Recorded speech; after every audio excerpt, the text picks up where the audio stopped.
son becomes the father the son. This is all I can send you, Kal-El. It's not who I am underneath that defines me, but what I do. You want to get nuts? Come on, let's get nuts.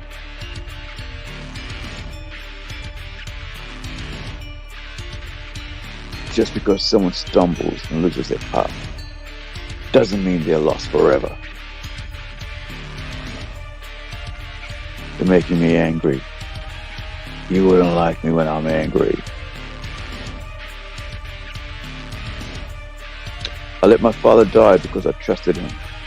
Because he was convinced that I had to wait. That the world was not ready. What do you think?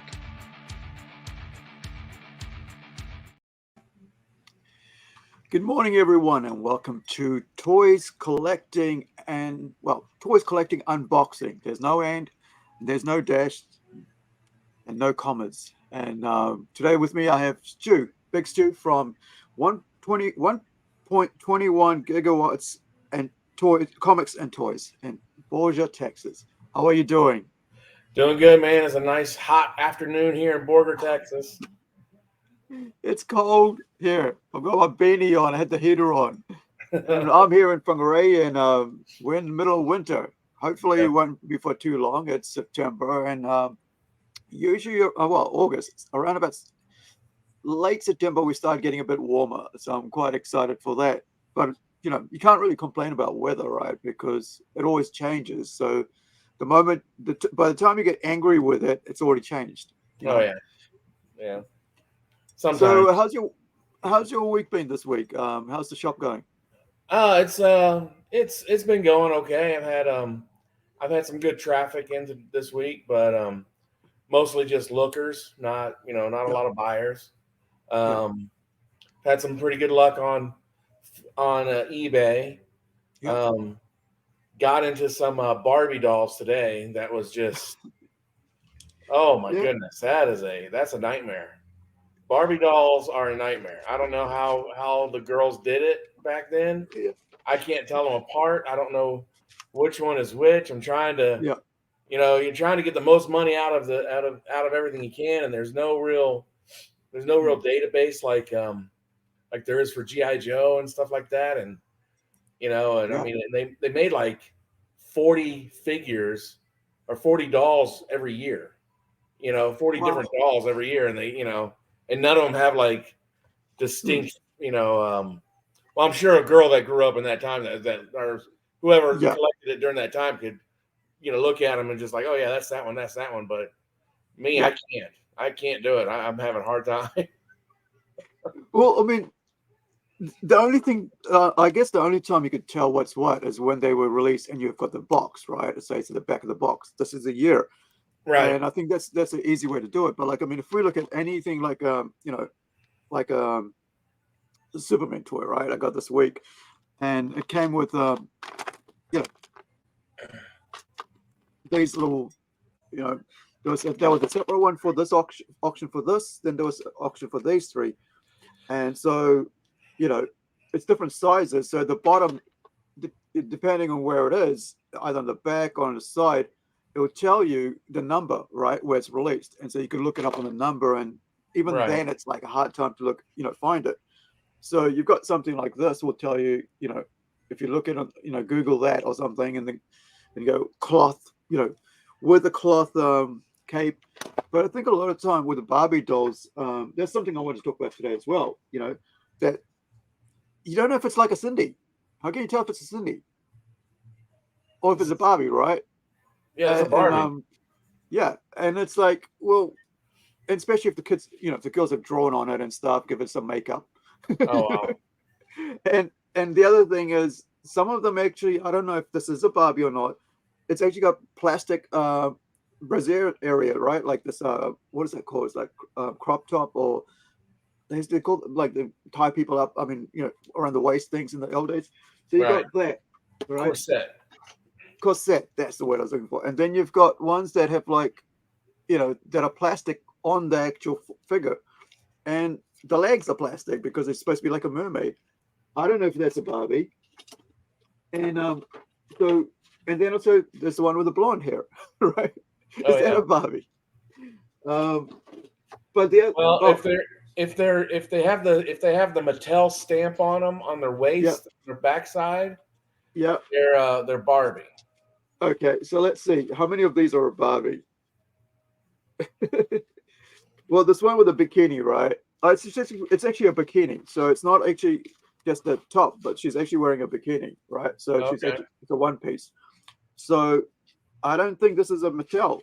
This is a weird thing. It says here it's nope, doesn't say Mattel at all on here. So it's maybe not a Mattel, not a Barbie at all. Maybe Look it's at a the Cindy. back of the hair on the back of the head. Back of the head. Yep. Sometimes there's a date stamped on there. Real faint. Gosh, pretty faint. Yeah, let me get my cell phone if I can do a zoom in. Yeah, I went on a crash course this morning trying to figure it out. So what, the person who came with the stuff, or She came, a lady came a couple of weeks ago with some Barbie dolls, and I bought them from her because I wanted some Barbies in the store. yeah. So today I got them out to try to organize them, and that just turned into a cluster. You're right. This is a Mattel doll. Yeah, that's good. Yeah, I got you guys watching get a crash course as well. So thank you guys for watching. Press that like button and subscribe button and share. So what you find out is on the waist, on like the small of her back, there should be a stamp of where she was made. Okay. And the stamp of Mattel and the year. And what it is the year that she was made. It's not necessarily the year that she came out. It's the year that body style was created. Okay. So if let's say she's stamped in 1980, she could be a doll from 1983. Okay, so this is an interesting one because it's like the hair on this is great. I wanted this one because like I don't even know if it's a Barbie doll. It doesn't really matter to me. I just because It doesn't look like Barbie. Yeah, it's got brown hair, and look at what the girls done. You know, that used to have it. So, by the way, guys, these toys are ones that I've picked up with thrift shops because we're planning. Don't lie. Those are from your personal collection. You don't have to lie. No. Well, yeah. Well,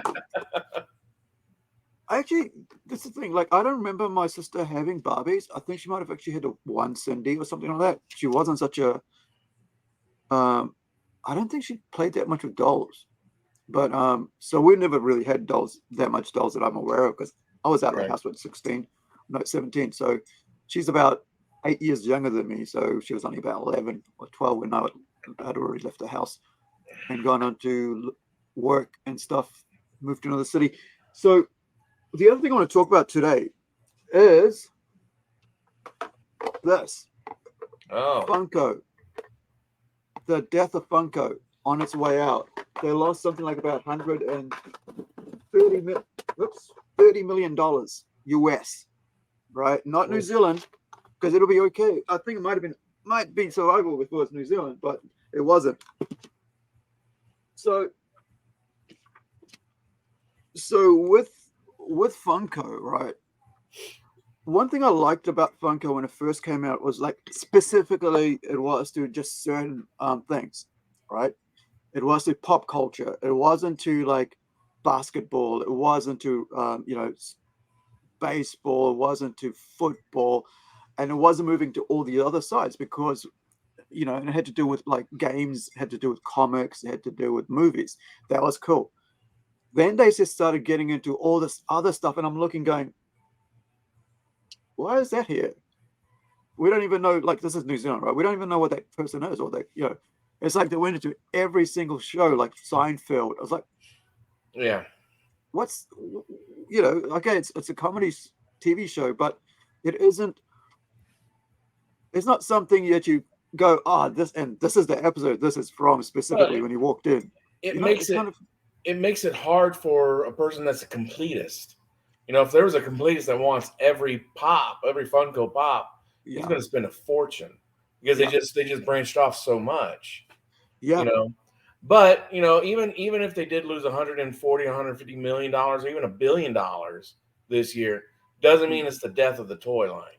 No. It just Yeah. means that it's got a big speed bump, and it's got to do some reorganization to figure Yeah. out how to become viable. Now, on the good side is on the collector side of things, if it does mean that it's the end of the toy line, it means that all of our Funko Pops that we have collected over the years, Yeah. well, you guys mostly, I've never collected Funko Pops, but Yeah. those Funko Pops are going to become more and more valuable as time goes on. Yeah. I mean, like you're talking about like all the like multiples and multiples and multiples, you know, of the characters and being spreading out so far with all the other shows and stuff, right? So what I was what what I found really interesting is that I collect like I had to like slim say, okay, that's enough, right? Because it could just keep going. I could have like 10 different friggin' Batmans. I could have, and I don't mind for Batman. That's me. I love Batman, so I can have anything of it. But then everything else had 10, right? And they had different versions. They had different versions and everything. And I'm like, wait, this is if I'm gonna have to get 10 different versions of Wolverine, that's not cool. That's like $25 a pop for me. Yeah. So if it's 10 of that, that's 1,500 almost, right? Or something like that. And that's a lot of money. And so I remember like I think it was the year before last year, or maybe the year before that, 2019. I had put aside the whole X-Men line, right? Like the first like character, like the main original characters. And so they're sitting up there. So there's about I think it was about 20 of them or something. And I was slowly paying them off. I was able to go, okay, go in there, go, okay. Because at that time I had a good deal with the managers there and said, hey, look, I want to come in every week and I'm going to put money on it, $50 or whatever I've got in my pocket. And then by the Christmas, I'll have it all paid off. I'll go home with it. So cool. So I got that. And then I was like, you know what? Blade Runner's coming out. So they got the original 4 Blade Runner thing. Cool. I just have that 4. Cool. Because I love Blade Runner. It's my favorite movie of all time. Nothing comes close to it. I think there's only Shorelay which comes close to it, but that's not a sci-fi movie. And so I got that. I got Betty. I've got Rachel. I've got Deckard, and yeah, and Pre up there, right? And so then came out The Boys. I love The Boys comic book. Don't care for like I didn't want to watch the TV show, and all my friends who've watched it and love it. It basically said you gotta, and have read the comic book even have said you gotta watch this. I'm like, no, there's one Holy Grail, right? Adaptation I don't want to ever see, and this is The Boys. And so I went and got the 4 Boys, right, as well, and that was it. And then I got a couple of the Giants because they're on half price, like the big ones, right? So let me just grab the big one to show you. Okay. If I can reach it. It's so high. Oh, have to. Oh, you can go live there.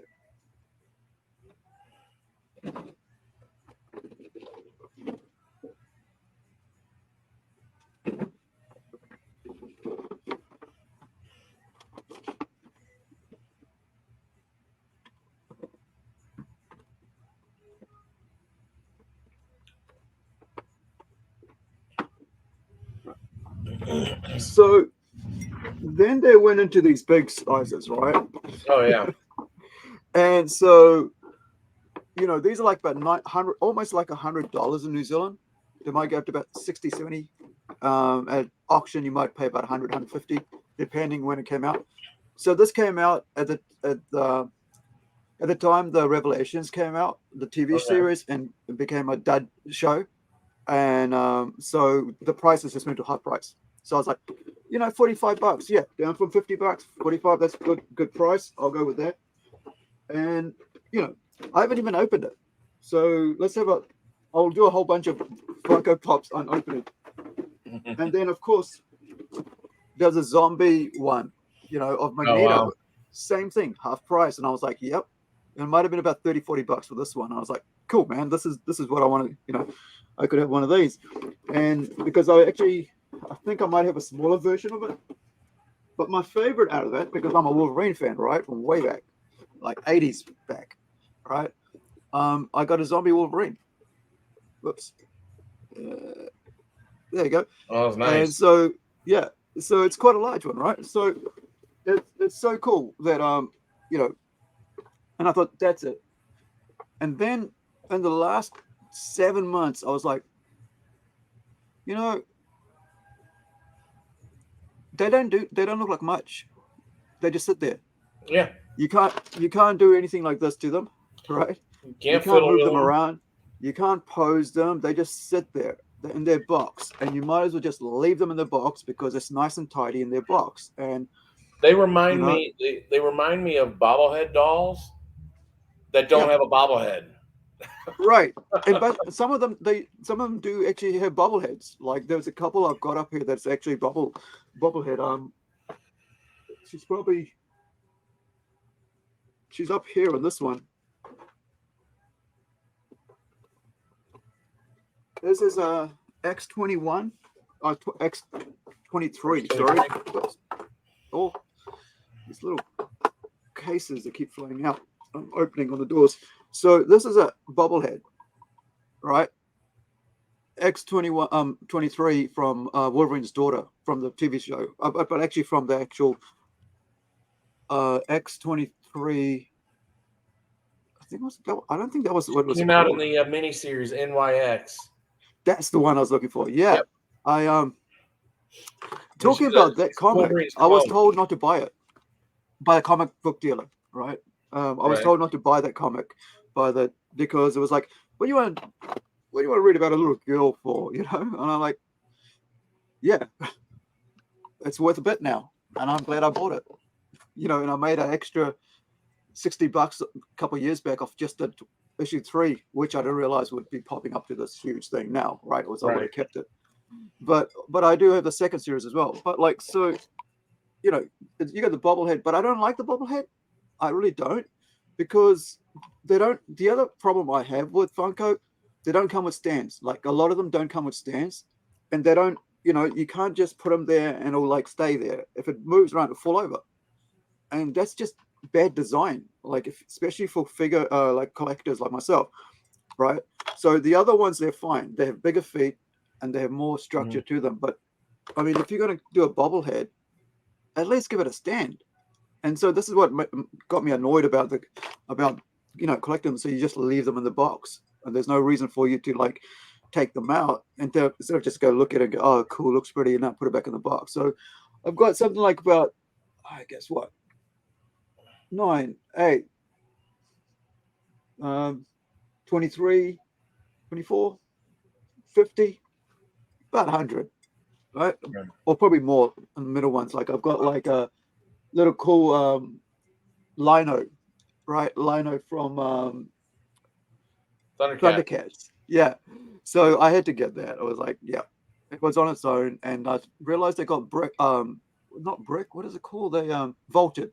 So one of the things that Funko does is they just do a run and then they go, we'll never run this again, which for collectors is a good thing, right? But then they'll come up with another version. Yeah. Yeah. And you're like, okay, so I thought my one version was going to like be valuable at some time. So that's, yeah, I think, you know, this they ditched last year. They ditched $30 million worth of dolls, right?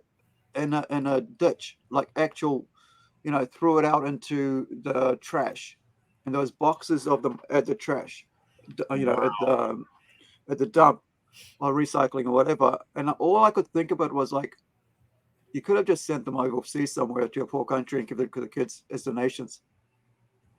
And because like you could, oh, you know, like it's part of whatever, handing out like food or whatever, you know, sometimes just care packs like at Christmas. Here, kids, you know, your parents probably make a couple bucks an hour, but here's a couple bucks with toy for free, you know. And but I guess that's the cost of like moving it all, right? And all Yeah, that. I mean, you know, that's, you know, the idea of giving it to charity or whatnot. But if you're already struggling, Yeah, right, and your only option is to throw them away because nobody wants them, nobody's buying them. yeah, or you can spend money and send them somewhere. You're going to throw them away. You know, you'd be better off throwing them away. It's cost effectiveness.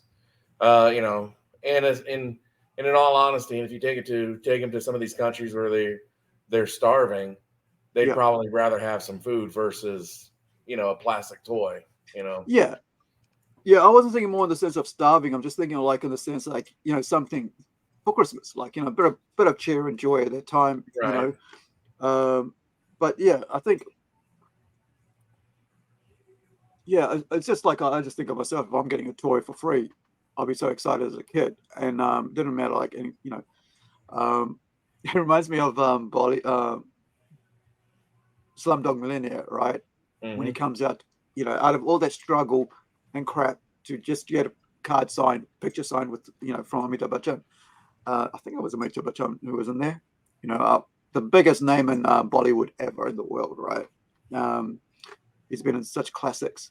And like we're talking about Sholay, right? He was in Sholay in 1972 or something in that movie, you know. But I think, yeah, it's kind of sad seeing that, especially as someone who loves toys and, you know, and appreciate those characters and stuff.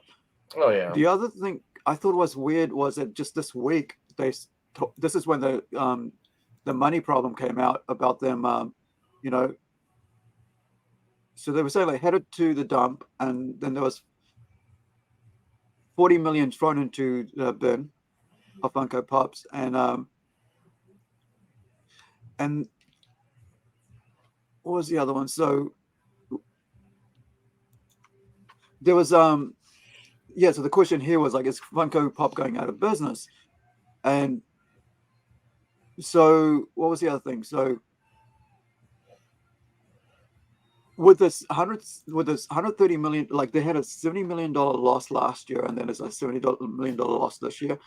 And on top of that, they their CEO stepped down or has taken a, you know, thing of leave, whatever. And so it's like, was it the CEO who just went tick? Yeah. Did the CEO just basically just tick off on all these craziness, like get everybody you can sign up, like hip hop artists? I was like, why is Biggie Smalls on, on a as a Funko Pop? But you'd only want to do limited runs, so you could go, okay, we're going to do 100,000 of these or 50,000 of these, and these are the numbers, and they become limited. But they don't have that limited run, and I think that exclusivity has non-exclusivity, right? Yeah, it's basically caused them to falter in the collection scene. I tend to think that a limited run of 50,000 products is not a limited run. Yeah, it's a lot. I mean, you know, and I base that off of GI Joe. That's the one thing that I do. In each figure, there was probably a run of around 50 to 60,000 of each figure. Right. You know, and they're plentiful. They're still very plentiful today. Yeah. You know, so when we talk about like, oh yeah, this is a limited run of 50,000, they're just saying it's a limited run. 50,000 is not a small number. You know, if they said it's a limited run of 1,000, then I'm like, oh yeah, that's that. We need to jump on that. I have a toy here that's a limited run of 100. I have number 89 of 100. Yeah. You know, and that's a real limited run. You know, a limited run needs to be something that you take it to the average collector and he looks at it. Either he's excited about, oh my goodness, you've got that, or he's confused on what it is. I've never seen it. You know. Yeah, well, I was thinking like if it's 50,000, I'm thinking like worldwide, right? And that's like, but if you're doing like say, who's a famous baseball player that's alive right now in America, right? So for that one, I would go 500 max, right? Because you know there's at least 500 fans out there who'd love to get their hands on it, and then I'll just do a signature series, right? Out of that 5, I'll do like 100 signature series, right? And then I'll also do one with like a card in there for another 200. So you kind of have this sort of thing. With these guys, they basically went, there's one type, and there's 100,000 or 50,000, 60,000, and it's like that doesn't actually, as a fan of the person, as a fan of the toy, there's no melding. It's just Right. like there's nothing special about it. Like you could pick it up for a couple of bucks, like this one, right? And this is weird, right? I'm glad I got this because there was a couple of others I got this. I got Jessica Rabbit as well, $7. This Oh, was yeah. in 2005 and for $7, you know. And I wish I had more money. I would have just dumped more money down. But I was, you know, I was selling. I was like there as a stall holder, so I couldn't spend too much money there, and I didn't have that much money to spend. But I made sure I got that one and Jessica Rabbit because I love Jessica Rabbit. So cool. I think, and here's the thing with Jessica Rabbit.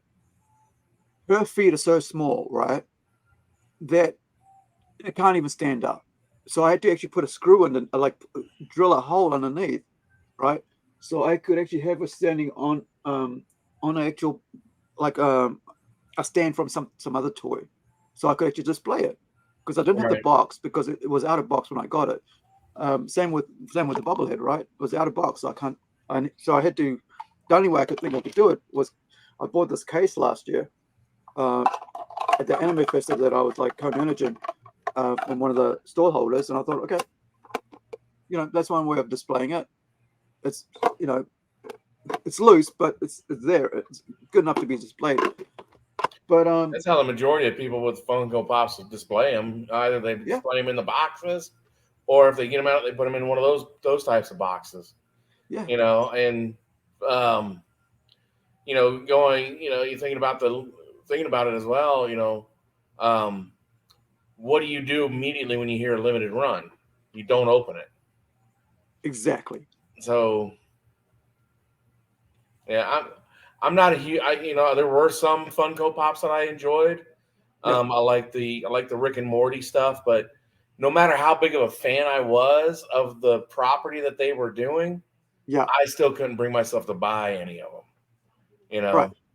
Not as a regular thing, right? What's that? Not as a regular, like just keep buying it. Yeah, not as a regular thing.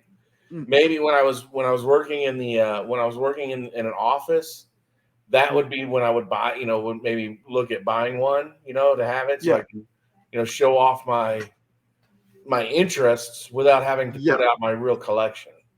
That's it. And that's I mean, and I think that's a lot of things, a lot of ways that fans and will do, like out there in the wild, I should say, like in business places do. I'm like, I don't remember, it's just a simple way of doing it, and people don't mind it because it's very it's cute, it's cuddly, it's one where you can just like display it without anybody going, oh, that's a bit disgusting or something, or that's a bit out there, or why do you have a anime figure, right? So here so I'm going to talk about something about toys that you bring up, right, in business spaces, right? So anime figures. Let me just put this out here. So when I clip it later on, I've got a bit of note to myself. So during 2021, I think there was I'm not sure what his actual job was, but he had a huge anime figure collection. There's nothing, there, and he was just displaying it. It was interest, right? And I have a couple of anime figures as well. I love anime. I'm a huge fan, just like because it's comic book, right?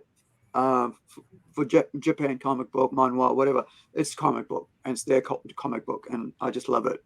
And for me, anything comic books, I'm into.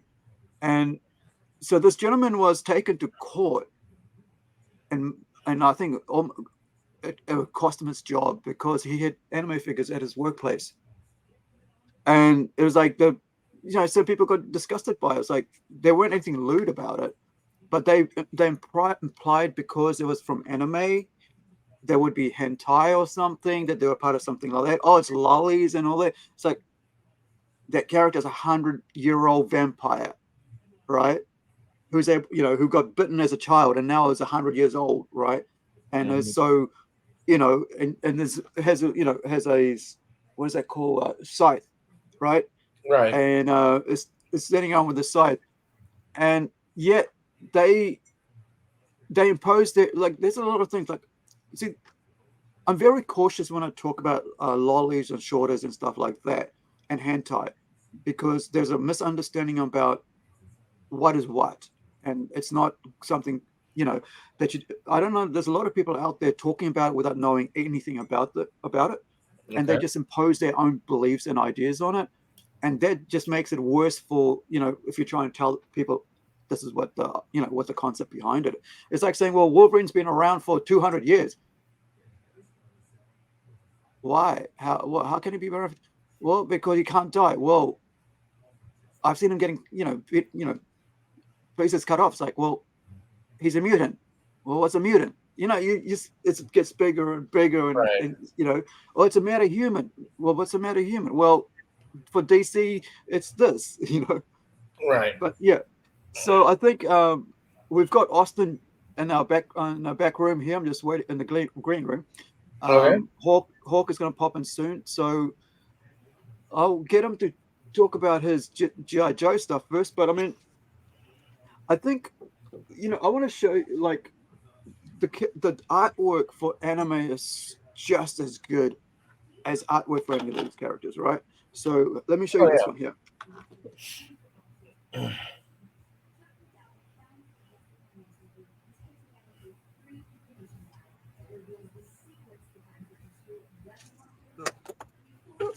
Everything falls on my shelves. Excuse me, gentlemen. Viewers. Oh, Vada. I think that's Vada.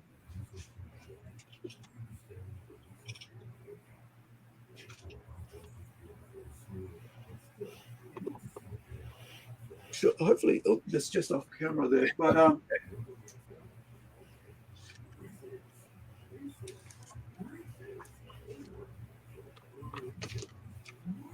one thing, I buy at auction and bid on stuff more than I actually buy directly from the store, and that's because just pricing. Sometimes I can come across some items that are, that you'd never believe would cost that much ever, because it's like, yeah, Hawk is, where's Hawk's? Hawk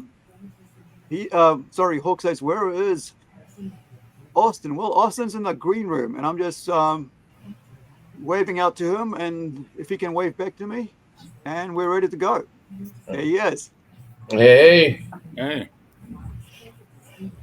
How we doing? Everybody, this is Austin L. Brooks. If you want to know more about Austin, watch the Austin L. Brooks podcast that we did with him a couple of weeks ago. Great way to know the gentleman, and he's a comic book artist, and just, that's the one where you want to watch to get to know him. But today we're going to talk about toys with him, and hopefully, hey, how's it going? Hawk might jump in and give us some background to some of the toys we're talking about, and maybe just the industry and how it works. So you're there, Hawk. Make sure you can jump in and say hello as well. So even if it's for about 10-20 minutes, they'll be cool. So I was able to pick up these two beautiful ladies, and I want to ask you guys if you know who they are. Oops. I have no idea who they are. Yeah, my boys probably do. Yeah, this is Mesa Kusanagi from Ghost in the Shell. Oh, okay. Yeah. Okay. These figures are worth around $200 each. Wow. Right? And these are limited runs. Okay. Right? When they put out stuff, they limit a run, right? Like, especially, this is actually a vinyl figure, and it's a hard vinyl figure. It's 5 points, right? This is her, because she's a robot, like a cyborg, right? And so this is her cyborg costume, and this is her dress. Now, I think somebody's kid got into it, because no collector would actually, draw on it. So I haven't myself tried to fix or anything like that. So this is a regular dress figure, and I was able to pick these up for about $20, maybe $30 at auction for both. And I was like so excited, because Ghost in the Shell, the anime, the movie, animated movies are one of my favorites of all time, just like Akira. And I'm waiting for Akira to get cheap. I wanted somebody to, like, actually somehow end up, the Akira. Gosh, I know the movie's supposed to be coming out, right? I'm sure that's on halted now because of strikes. But Akira is such a anime masterpiece. There is nothing, Yeah. I don't know. Yep. They are made with unicorn tears, man. You're right. And yeah, Akira, like you can't describe Akira, the majesty of the animation, hand drawn. I guess I'm one of the few in the toy world that really never got or understood Akira. I've seen it. Yeah. I've seen it. I've watched it. Yeah. And I was at that perfect age when I first saw it that it should have hit with me, and I got done with it, and I'm just like, I did not like it. I just did not like it at all. But the animation part of it, that they did, fantastic. Same with Ghost in the Shell, same with Ninja Scroll, all of those. But the story arc that they were telling, I just couldn't wrap my head around it, and it was just too far out there for me to really enjoy it, to accept it. That was the hard part with me. I had a friend of mine that was just telling me, "Oh, this is better than." He was at the time he showed it to me. Terminator 2 came out. He's like, "Oh, this is better than Terminator 2, better than Terminator 2," and I'm like, "Okay." It is. I watched it. Damn well is. I'm like, You'd be crazy to think it's not. Yeah. So, Austin, did you watch it? What do you think? I'm probably in agreement. Yeah, I agree. About the same level. It's. I guess I don't understand it enough to get into it. My boys, they know that stuff like 101. And they're trying to educate me, and I'm like, okay, I'm still like, over the head. Yeah. Yeah.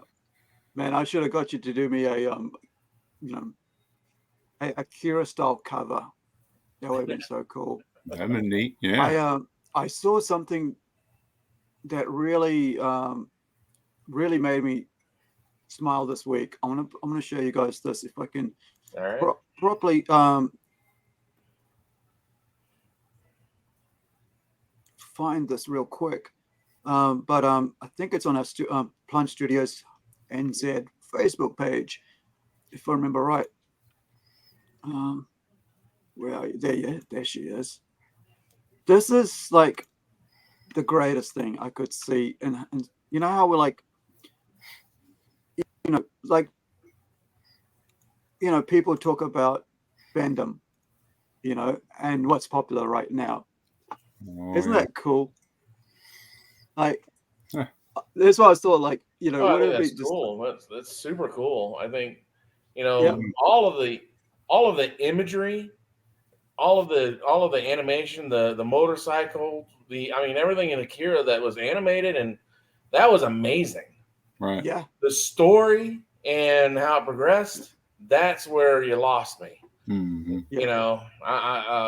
That's where it got lost. But I think that's an amazing looking cover. For just a poster, it's it's just so magical, right? I just the iconography. There's everybody who's ever watched Akira or is into film and whatever do animation straight away understands it. Oh yeah, and it's just the homage of it is like just the just the bee's knees, really. I think this is just I'd love to have this as a cover on a comic. I recall seeing a piece where somebody had done the same thing, but it was like one of the Ghostbusters. It might have been Pete walking up to Ecto-1 in the same setup. Okay, let me see if I can find it. Now, Jill, while I'm doing that, Big Stu, do you want to carry on talking about this discussion about the Barbie dolls that you had with this customer?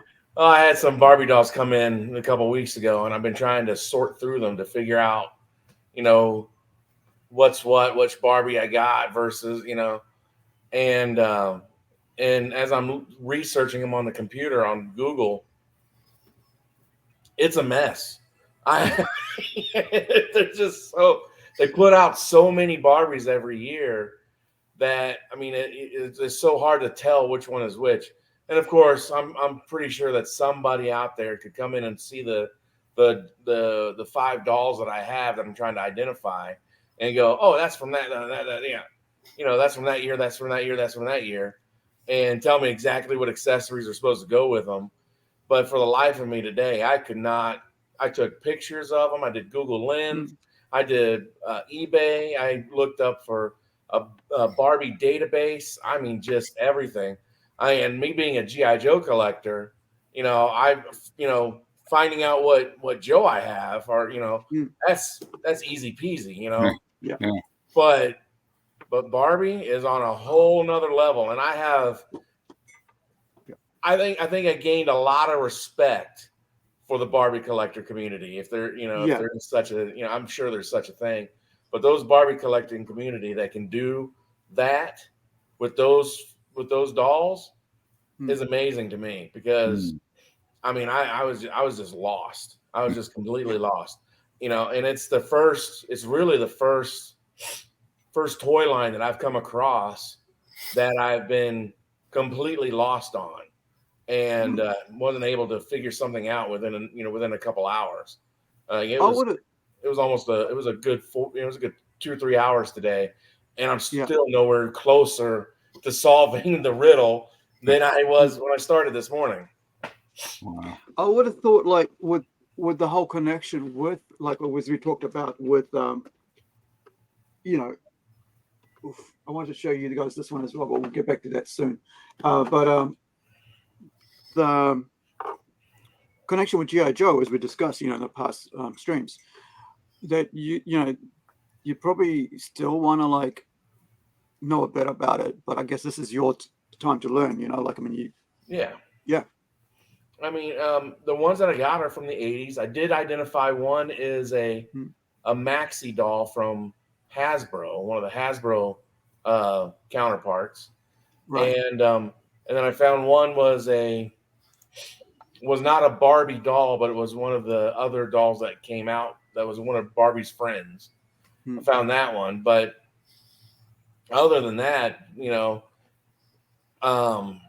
I couldn't identify clothes. I couldn't identify the figures. I would think, oh, this is the one. This is the one. And I'd look at their face, compare their face, and it was different. It was a different face sculpt and all that stuff. So it's just like, oh, I don't know what to do. So, I'll probably put them on eBay as just a general lot, and and call it, hey, this is from the 80s, and put it out there that way, and hopefully somebody that knows what they're looking for will appreciate it. But right now I'm just lost. I had an easier time identifying the accessories, like I have Barbie came out with a toilet. Like, I didn't know that was needed a play pattern. I didn't know there needed to be a toilet play pattern in Barbie. Yeah. But I have a bathtub toilet combination thing that was in the playhouse. I have that. I have a salon, and then I have like this box that had a case that was like a case that was from the office to home play set. Right. And that's a cool thing about that, right? Like, that is stuff. a cool thing about the whole idea of that. That if you're a twin, right, and your sister, and you're into G.I. Joe or whatever, into Batman, and your sister's got the dolls, and you could have the car, right? You got the car. This is like picked up a thrift, so it's not that great condition. So you've got the car, and you can put your Spider-Man with, and you can play with the, off to the dollhouse, whatever. And that sort of thing. I think there was this element of realism that comes with Barbie, right? That I think, which is why they have all these things that, Right. like you've got a toilet, right? Where we don't care about realism. We just wanted, what's the coolest looking thing that's on a toy? Well, that's part of that character. I And absolutely we don't need a Spider-Man, what is it called, like a motorbike, because we know that Spider-Man doesn't need it, but they've got a Spider-Man motorbike, you know, or a Jeep. Like I've got a Jeep there, or a dune buggy. It's like, you know, it's like all I want is a figure. I have absolutely most respect for Barbie, because if it wasn't for Barbie, I wouldn't have my line that I love so much. We wouldn't have G.I. Joe. Right. It was a direct correlation. The little boy was playing with his sister's Barbie doll and was playing war with it, and that was the inspiration for G.I. Joe. You know, and that's what it was. You know, and without Barbie, we wouldn't have that. And you know, that's. But and so much more, right? So much more. Yeah. Right. Because I mean, all these other figures, right? Like I don't know when. Like, okay, this came out about 64 is when 63, 64 is when Spider-Man was created. But of course, you had all the Batman and stuff out there beforehand. I wonder if, like, you know, maybe Hawk knows about the history. I haven't looked into the history of when the toys for the comics came out. That's something I should look at and have somebody. The comics came out way before the toys did for Spider-Man and Batman and that stuff. Right. Yeah. I mean, not way before, but they preceded it. Mm-hmm. You know? Right. Yeah, so it'd be cool to have somebody who's a historian in that sort of area, like with the comic book collection, toy collection. Because me, I just got a cool figure, and I'm like, find out about the cool figure. Is it the size that I want? You know, is it exactly? Because this is the most recent I bought this week, right? Came delivered this week, as well as these ones here, little ones. So 2 sets came in this week, but this came in a huge box, and I was like, did I buy a bulk buy or something? Because when I actually bought this, I had to go online and watch YouTube videos. So thank you guys who actually do unboxings, who did it for this one. I actually went on and said, this guy is saying it's 24 centimeters, 11 inches. I've never seen a figure that big, and especially with Raphael. And like, I'm not sure if that's what it is. That's auctioning, right? So I call this the only Raphael Teenage Mutant Ninja figure that you'll ever need. There's no other need for anything else ever once you got this, right? The wrists swing around. Mm-hmm. The only thing that doesn't move is the head, sadly, right? Because it's just I'm sure if you heated it up, I think if you put it in hot water, it might move around a bit. The arms move around, so you can do your little movements, right? Side to side, up and down. Legs at the knee. Whoops, knees move. And go around, right? Oh, yeah. And of course, bending down and stuff. Now, the only thing, because this is from a private collection, the only thing it didn't have was 2 different color nunchucks it came with. So one's like a dark brown and one's like a light brown, beige color. You know, because they, of course, it's based on the movie from I think it's based on the movie around about 2000 and, gosh, come on, eyes. I think it was 2014. Yeah, so that's what it's from. It's a 2014. And seriously, this is like 11-inch over here at the head. So I'm looking at about maybe a 12-inch figure, right? Action figure, whatever, doll. Doesn't matter. There. And it's like the shell itself is tied on tight. It's vinyl. And I think it's plastic. So it's attached to it.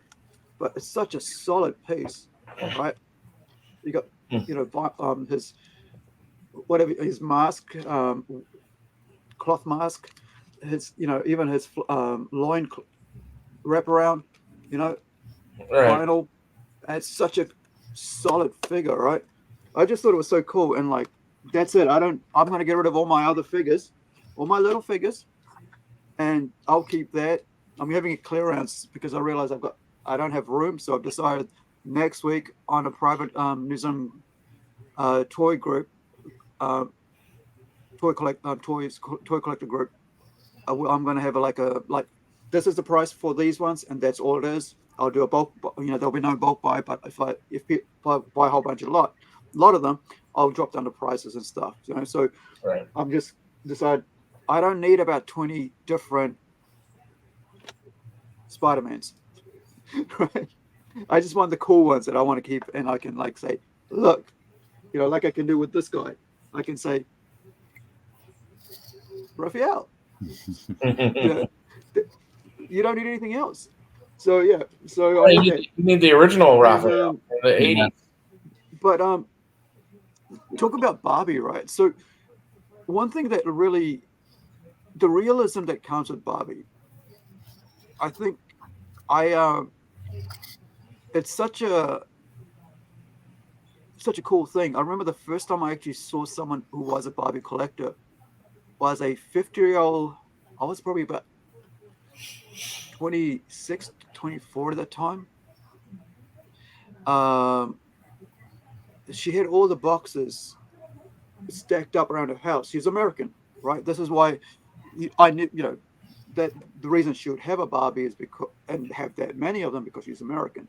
She was married to Akira from here, and so they moved over, had kids here and stuff. And her daughter Liz at that time was about 12 or something, and she was getting into it as well, so she could have her own Barbies. But her mum's one, I can't remember her mum's name, but would be stacked up and be in boxes and stuff, because she had brought all her Barbies with her to New Zealand, and of course they went back a few years later. And but that was the first time I knew, I saw someone who was into Barbie dolls, and she was just showing them to me, and I was like, wow. And that was it. It was like, wow, there's a lot of toys. And those went over my head. Didn't even think about why, or having discussion about it or something, because I'm a comic person, right? So I wasn't so much into that. But this is someone who grew up with Barbie and is now passing it on to her daughter, that same love. And this movie, like, I saw a bit of the movie, the start of it, and I realized the best thing about this movie isn't the Barbies at all. It's about Ken. Because the greatest thing about this thing is that Ken is the only real human character in there. He's not plastic, okay, they can make him out to be like this dull character, but if you really think about it, that's just a male in the real world. And I think for me, when I looked at him, Ken, I was like, he's all about, look, Barbie, I'm nothing without you, Barbie, and this is the whole story about that. I think for me was like seeing Ken basically have this loneliness about him, which is like, it's all the Barbies have all the fun time. They have all the parties, they have all the clothes, and he's there stuck until she looks at him. He's like nothing until he looks at him. She looks at him. And so it's such and I think a lot of time, people are missing the point about that element of it. They just think it's about, the cool, it's all feminism and all that. But I think it's if people go away from this movie, give it a couple of weeks later, their brains will start, regurgitating. Why did that stick out to me? Or what, because like it happens when you're watching or reading a book or something, you go, why did they say that? What was a character in that situation behaving like that? Mm-hmm. And I thought, that's why, I thought I could understand why people loved it so much, because it only took me 10 minutes to watch the start of the movie to realize I'm going to love this movie, right? Because it's a real character arc for Ken, not for Barbie. Barbie is just this, colorful thing out there, plastic self, whereas Ken seems to be this human element. And I think Ryan Gosling really, in the little shorts that I've seen, did a really good job. So I recommend everybody go see Barbie. Well, it broke the the top 10 grossing films of all time. I think it's in the top 10 now. Yeah, maybe top 100. I don't know. It's made a lot of money. Yeah. It's nice to see that a toy movie's made a lot of money, though. Gives me hope for a good G.I. Joe movie. Yeah. That'd be nice. Hopefully. Well, I mean, that'd be nice, right? Hopefully, yeah. Yeah, we're waiting. It's the way they marketed it, of course. And that's the thing about marketing something. If you market it right, and they did a lot of marketing on this thing that was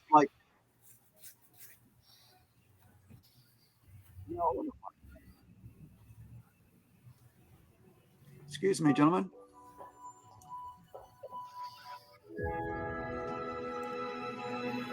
Hey, Barbie. Can I come to your house tonight? Sure. I don't have anything big planned, just a giant blowout party with all the Barbies and planned choreography and a bespoke song. You should stop by. So cool. You can find me under the lights, diamonds under my eyes. This is the best day ever. It is the best day ever. So is yesterday, and so is tomorrow, and every day from now until forever. I could guys ever think about dying? When my heart breaks. Some things have been happening that might be related. Sorry, I didn't expect it to pop out like that straight away. But I mean, it's like he's not alive until she looks at him. It's like it's just real. If you, like, I've been watching a lot of these modern female like dating things, like on the street videos, the clips they put on, and just kind of like fails and all that. And when you balance that out with this movie, you realize that there's a disconnect between modern females, and I'm talking about like 30, 20-year-old guy, I'm like 30 years of, past that, and have been married as well. So I get a real different look at that sort of, side of things when it comes to dating and stuff.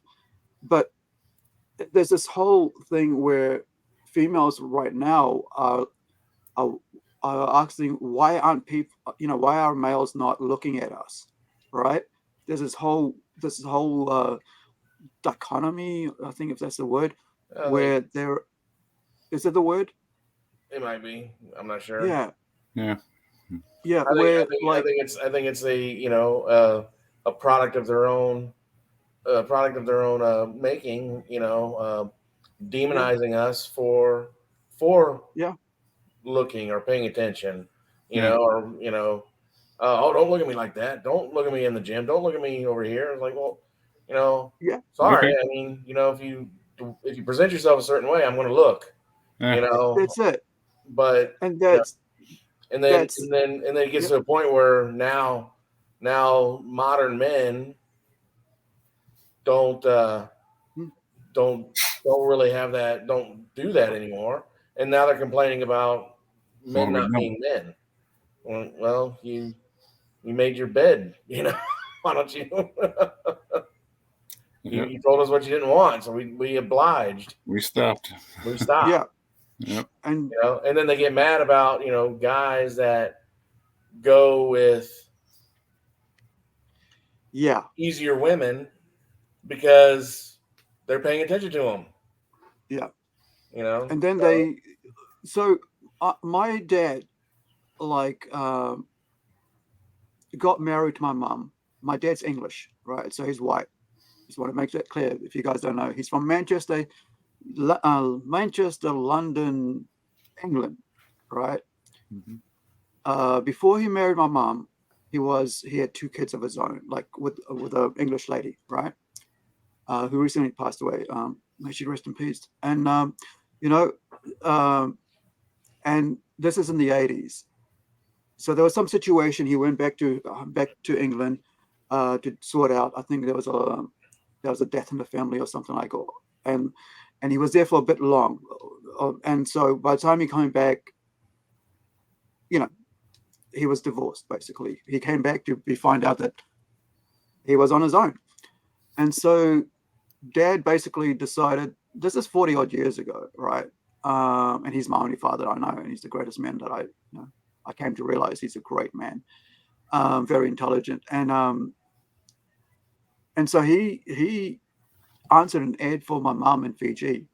Like, my mum had put an ad in New Zealand Herald here, and they, everybody knows that story, and it's part of our law, family law, and it's just a beautiful story that my mum chose him out of 2 people, and the 2 men that approached her wrote back to her. One was a millionaire, right? But he had no kids, and my mum said, I'm going to go with this guy because he had kids, previously, and so and so became our history. And I think my dad realized, and a couple of his friends also realized, that the modern European woman, Western woman, 40 years ago, were on a downward spiral when it came to marriage and traditional homes. And not so much traditional homes as like both of them work, because my mum always worked here. My mum worked in Fiji. His mum's always worked here. So I don't see my dad saying that you shouldn't be working or something. But like, there was, they both worked. They both, made it so that, we were all looked after and fed and stuff. Didn't really need much, in the way of anything. But 40 years ago, you had, divorced males, white males, and other males, right, marrying outside of their culture. And Dad got a bit of flack for that. And then, of course, his friend also went to, was married to a Kenyan, right? Who long-time British guy, and also he later on married an Indian as well. So now you've got about, two different cultures, three cultural cultures, mixed race kids and stuff like that. And this family, and then in our family, there's two kids, then there's me from another father and another father. Because my mom was, from Fiji, and she was divorced as well with me from whatever circumstances. And then I have another half brother, and then who's younger than me, and I'm the oldest out of the whole, our gen, apart from my dad's side family. So the what I found was the idea that when you when you tell men enough time, and I've been in situations as well, that they're not giving you what you want enough times, even though all they think they got to do is, and they've been raised to be just providers. That's all been taught. Look after your home, look after your kids, look after your wife. The rest, they have what they need. And then you're out there degrading them in front of your friends, chattering in the back and saying, oh, and then they, come home and get yelled at, whatever. Oh, you said this, and you have no idea why. After a while, the guy's going to go, I think I'm better off elsewhere with some other culture who are more traditional, who are actually don't mind that.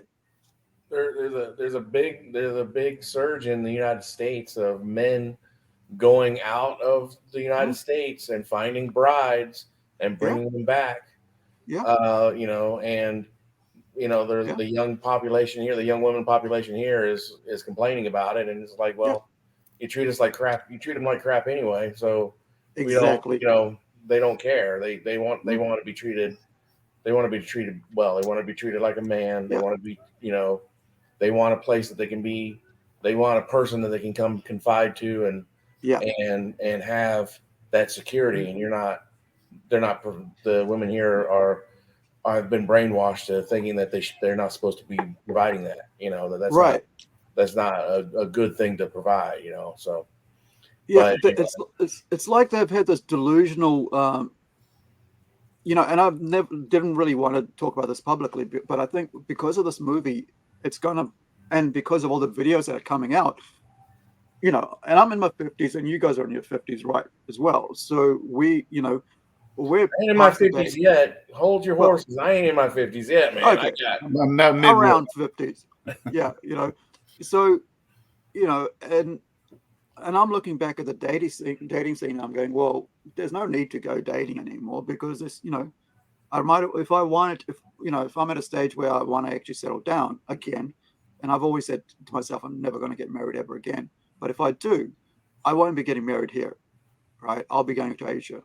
Yeah. And the reason for that is my first girlfriend was Asian, like she was from Taiwan, and she was great, and there was the first time I actually felt love without having to create, feel like I had to do something special every time, and so I felt like there was, I think that sort of partnership that they have is more realistic home life than we get in the West, where you must provide, buy me the latest thing, or you don't love me. That sort of attitude is childish. It's very, it almost, it does feel like a little girl mentality, the princess thing. Like when it comes up to the dad, goes, Dad, I want this latest Barbie, and if you don't think, you don't love me. It's like, you don't love me if you don't do me. It's like yeah, but there's food on the table. There's like, you've got the nice dress, you got your haircut, you're getting to your clubs, you're getting your meetings, you're going to the movie tickets, and then like, if I don't get you this one thing, then I'm hated. And that's what it feels like. I think modern dating scene, that's what it feels like, and relationships really feels like that. From what I see, if you don't just do this one thing, then you're dead to them, and not to mention the whole baiting thing. I think this whole, baiting guys, like, and then going out onto Facebook and exposing them for some badness. And it's like, yeah, you wore that, you know, what we're visual. Like everybody knows males are visual. There's no sort of like a hidden secret, you know. Our eyes are always going, oh, nice, and carry on, you know. But like you get caught and suddenly you're the devil, right? Or somebody's there standing there waiting for you to like look, and you're the devil. But God forbid you go through her messages on her phone. Yeah. Yeah, right. And Yep. and it's always Okay. locked. I've had that. Yeah, I it's this. I think I don't feel sorry for the modern Western female at all anymore. I just don't. I think you did it to yourself. If you are miserable at 60, 40, 30, you did it to yourself. You listened to those people, the fourth wave feminists, who didn't say, who all the first wave were like, okay, we just want some right to vote, equality, yeah, cool. And now you want a replacement. And it's like, okay, we want to replace you. Yeah. Well, we don't want that. We want equal partnership. And we love, I mean, I love the first idea of the whole, you know, feminism. I don't like what's become now. And I think a lot of feminists are finding out that the new, that, you know, the real feminists are finding out that the new version of their version, you know, what they wanted is being replaced by some craziness, you know, and that insanity that's ruining women's lives. And they, you know, they're miserable. And they did it themselves, and they're miserable. They're crying online. Why won't anybody date me? It's like, do you understand what that looks like? That looks like you're an insane person. you know, that looks insane, and nobody wants to ever come close to someone going like that. You know. Right. So, anyway. Yeah, So what, that's what I thought. Yeah, that's what I thought. Like this Barbie movies, I think will hopefully people get away and realize that this is Ken over there. This is you here partying. well, all of society is based on a pendulum. The pendulum swings to the right, swings to the left, you know, and a lot of times it goes way to the right and goes way to the left, you know, and then it starts coming back, and we enjoy a little bit of that middle ground for a little while, and then it swings a little too far to one side, you know, and you know, that's how society works, you know, and I think we've hit the edge, and it's starting to swing back, you know, and hopefully for a few years, you know, we'll get people that are, you know, a little bit more like on that middle ground, and a little bit more sanity will you know, come back into society, and things will feel a little bit more normal instead of this wackiness we've been experiencing for the last 6 or 7 years. So, you know, it's almost going on a decade. That's one of the reasons that I enjoy collecting toys. Is it lets me get away from the insanity for a little while, you know? Yeah. Lets me remember a time that was simpler, you know? So, yeah, when you're a kid playing with a you know, G.I. Joe, or me playing with, I don't even know what doll I was playing with. I was hanging out on this thing, right, as a kid, and on Rubik's. And so this is a 3D Tommytronic. You can see there. This is the shark. It actually worked. This came out in the 80s, mid 80s, and there was a Tron version which I really wanted, but I couldn't. You know, it was out of my price range to replace. But so I got a shark one instead recently, the last couple of years, and so I'm still hanging out to find a Tron, because that's the one with a burgundy base. So this is what we were talking about earlier about. I got to step out for just a second. I'll be right back. Sure. Yeah, so this was what we were talking about earlier about Funko Pop with Big Stu. So that CEO Punk, this is the 17th of July. This has just happened a couple of weeks ago. Recently. Yeah, so he steps down, and not only that, now they've lost like another $70 million. They just reported. At that time, they'd lost about 60 million or something, and now they've lost another 70 million. And it's kind of the craziness of what's going on over here. They don't seem to sell that hot these days. Those Funko Pops, you know? Yeah, you're seeing them on the shelves just by the dozens, one after another. I mean, I've got, you know, I think I got the old, obviously, Shipwreck, and I think I got the Snake Eyes Yeah. and Cobra Bat. I don't collect them, but if I see something that's neat, I'll pick them up, But them Yeah, toys I in mean, the shells are just cramp packed full. So but that's the thing. Like, so like we were just saying with Big Stew that they just spread themselves so wide rather than become like exclusive. They spread themselves so wide, and now they're in such hot water with trying to make sure this company survives, because they don't not only just have pulp, right? They have soda, Funko soda. They have the little miniatures. They have Yeah. vinyl company, retro. and so yeah, and there's other things that they do as part of their overall company. This is just one of the things, but this is the one that's going to is harming them in the most by what they're doing. Yeah. And we mentioned this Big Stew, like earlier, like we talk about like figures that don't move, right? So this is of about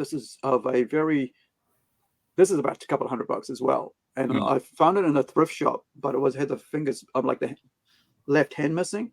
Oh, This is actually a very, very cool supernatural anime this is based off of. That way, there we go. And it's just, the artwork's great, but it's a figure that, just like Funko, just sits there, right? It doesn't do anything, but it's an exclusive run. It's like they probably did 1,000 or something like that, and so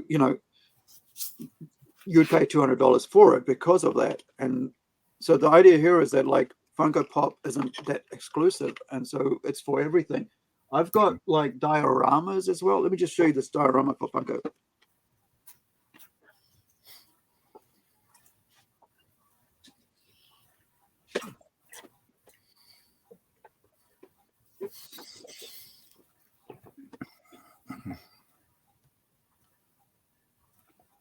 So these ones here, right? These ones here, this is from like 1950s Wonder and Wonder Vision, the TV show. I think I picked this up for maybe $15 down from $25. I just thought it was quite a cool, something different to have, right? Because it just looked interesting. It was black and white. It just has a 1950s look to it from the TV show. But this, right? So this is, I got this for $5. This would be about $30 on clearance at $5, because it's Seinfeld, right? It's like, it's got Jerry's apartment and it's George in there, it's like, there's George, and you can like, this is part of the apartment, and one of them, and you can make the entire one if you buy all the others. Oh, you got Kramer. I'm like, yeah, and you got Kramer and all the others, and what was Julia Louis-Dreyfus's character's name? Yep. Elaine. Julia Louis-Dreyfus. Yeah. So, they just went everywhere, and I think that's what's caused this whole situation with them, sadly. Well, I think also, I think it's a domino effect. I mean, we recently just had, and yeah, we're talking 5 years ago. We're talking the shutting down of Toys R Us. We're talking about the shutting down of Kmart's, things like that. Toys R Us was carrying a lot of the Funkos, back in the day. And maybe their distribution is, not quite as strong as it once was. The popularity of the newness of it, the shininess is now kind of worn off. Yeah. When everybody's got one, right? What's that? Everybody's got one. Yeah. And there's about 50 of them in their house. Right. It loses its sheen somehow. But if you have if you have a really cool Attack on Titan figure, right, that has amazing details and it's in every house, it's in like not every house, it's in like about a dozen homes, right? Out of 100 or whatever, maybe even in 1,000. Then you're like, then you like appreciate the character, like the artwork, and it just looks so much better and it's more detailed to it. There's a toy guy on YouTube, Nerdzoic, and he was talking. He started doing his own toy store. That's what he inspired me to do my own toy store. Right. And one of the things he said, and I remember it, he's like, yeah, I bought a bunch of Funko Pop figures so I'd have them in my toy store so I could, he said, but I didn't know anything about Funko Pops. I don't like Funko Pops, Yeah. And he says, and now I got a bunch of Funko Pops that aren't selling that I have to get rid of on clearance, and he's like, and so he's, one of the things is like, if you don't have any kind of interest in something, don't try to sell it. Don't try to get into it to sell it just to get, to get that extra money into it. Just, leave it alone. It's, or educate yourself a lot more before you start to explore it. And I from the get-go, when they first hit the scene, when the bobblehead type of dolls started hitting the scene, I could see that it wasn't going to last. I knew that the bubble was going to burst at some point. Not surprising. It isn't. I mean, it's hopefully there is some sort of a resurgence, and I'd hate to see a toy line go out. Go away and be forgotten. Because it's that means that my favorite toy line can experience the same thing, and I really don't want that to happen. That's the same thing about like comic shops. I don't want to see comic shops fail, because as a former comic shop owner, when that fails, that's like there's a niche that's got that kept all the fandom and that community together and got them hang out together. That goes away, and not only that they don't have anywhere good to hang out and be amongst their friends and not worry about getting into trouble and stuff. It's a bit of community that goes from there, but it's also an outlet for independent comic creators, right? And also outlet for independent toy creators who do their own thing. Like there's a huge independent toy creators out there as well. So you could like actually do like limited run of the specific items. I've been learning about the Japanese and how they do that. They'll be like, they'll put out a toy and it'll be only 10, and you had to bid go into a lottery to be able to buy one, right? And it'll be such, it'll have the specific price. You don't even have to worry about what price because you want that. So whatever the price is going to be, you will pay, and it's just this really interesting concept behind it. And I'd love to have see. I'd like to talk to other toy collectors and see what they're doing out there. So if you guys know anybody who's interested, let them know that we'd love to have them come on in discussion. But I think we're kind of like enjoying a lot more talking about other things apart from just surrounding the toy industry. And I think one of the cool things about that is like learning history and and learning and finding out what's going out there. So I want to ask Austin here about this what is it called? It's called G.I. Joe Classifieds. So they've had their ups and downs. I recall back when Marvel Legends was really kicking off, I used to think how cool it would be, the 6-inch articulated G.I. Joes. And lo and behold, they finally figured that part out. Of course, it's had its ups and downs. Me personally, hey, they finally got the Shipwreck, so I'm tickled. I mean, the characters I'm looking forward to, like Lowlight and whatnot, but I'm like, hey, I got the Shipwreck, so I'm pretty well tickled. They can do whatever they want after that. They've had many ups and downs. I mean, you got that was me. I was waiting for Shipwreck. Shipwreck was the one. Yeah. I mean, they attempted. What is it? The Barbie meets the classic 3 3/4 with the Sigma 6. Which I think the only one I have left is Shipwreck. Just because. But let me share what these are, right? These classifieds are. So I mean, Shipwreck right there. Of course, he's sporting the 25th anniversary Polly. I just thought it looked cooler. So this is this. Let me see. Is it that one there, right? So let's go have a look at this gentleman. So what is this? There we go. Vintage versus classified, I guess. Hold on. Right. So take us. Wait. Hold on.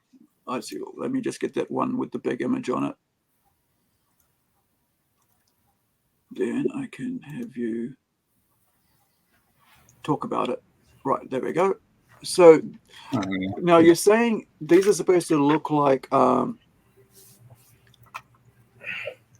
the same feel as the classic Marvel Legends, right? Yeah. It's like basically you're taking the vintage from back in the 80s and whatnot, and you're giving it that Marvel Legends feel as far as the articulation. Yeah. So if I remember, hopefully this is one of the Marvel Legends. But so you've got the articulation. Let me get that off your face. There. So has it got the same thing with the wrists, elbows, shoulders, all that stuff? So pop it around. Let's have a look. Have you got one out of the box? Yeah, I got shipped. I got a couple of. Okay, let me put you on full screen so we can see the character. Show the original shipwreck next to it so we can see. Oh yeah, right. Let's see. Vintage and Yeah. Like I said, the poly on the classified. I think this is from the 25th anniversary run. I just thought it was cool because classified looks a lot like this. He's got a little actual peg leg. I think I left it in the other room, but again, he just kind of he has a solid feel. I mean, before it was released, somebody said, "Oh, Polly's articulated. His head turns." I'm like, well, it'd be nice if it did, but it doesn't. So when you put the bird on his little arm here, it's got a little hole in there where his peg leg goes in. It's either he's staring at Shipwreck or he's looking away from Shipwreck. I'm like, there's just little to no personality feel, and you throw this in there and just the wings out, just gives a whole express something going on, Yeah. But heads turn. Actually, the heads do come off, and he's even got. Now, are you more of a fan of the Sunbow Shipwreck or the comic book series Shipwreck? Definitely Sunbow. Heck yeah, man! That's my favorite character. Shipwreck's my favorite character. Yes, he's that's top of the line. I mean, it's Jack Nicholson from Last Detail. Yep, Popeye meets Jack Nicholson. Was it Neil Ross? I believe. Neil Ross. Yeah, Neil Ross, and then Buzz Dixon, right? Buzz Dixon was big on Shipwreck. I think so. Yeah. Neil Ross voiced him.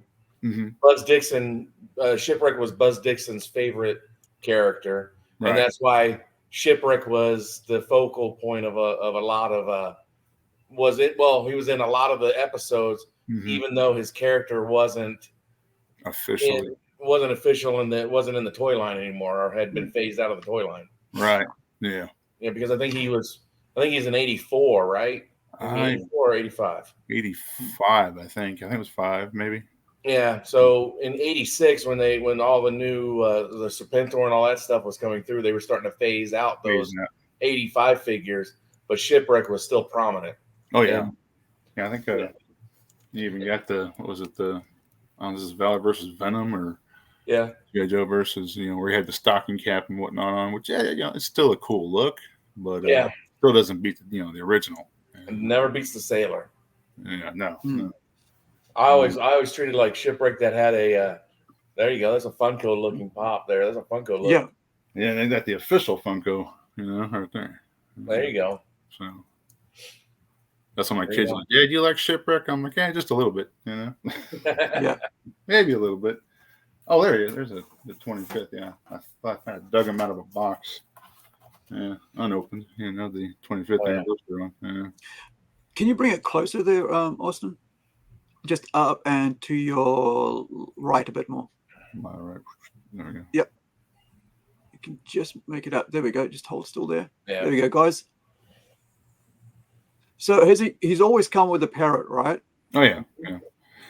Except for what was it? Sigma 6. This one here. Yeah. Sigma 6 doesn't exist. We don't. He had the monkey, which I'm like, little spider monkey. I'm like, that's cool. I'm like, but how do you replace Polly? You know, that's Can't just replace Bobby. no. Again, I only got it because hey, the box said shipwreck. I'm like, all right, cool. Well, we'll go with it. You know? Like, Talking with you guys about G.I. Joe's, maybe you want to watch TV, this, the animated series, right? It's got an animated series, right?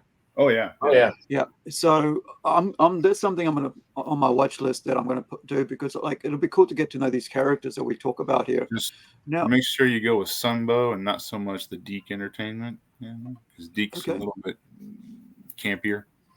okay, so Let's not beat around the bush. Deke is garbage. Yeah. what year did that come I'm not out? 1985 or 90? When did Sunbow stop? Sunbow stopped in '87 with the movie, Right. So it would be at 85 one you're talking about then, not Yep. the 91. the '85 series, not the '90 series. Yeah, '85. Right.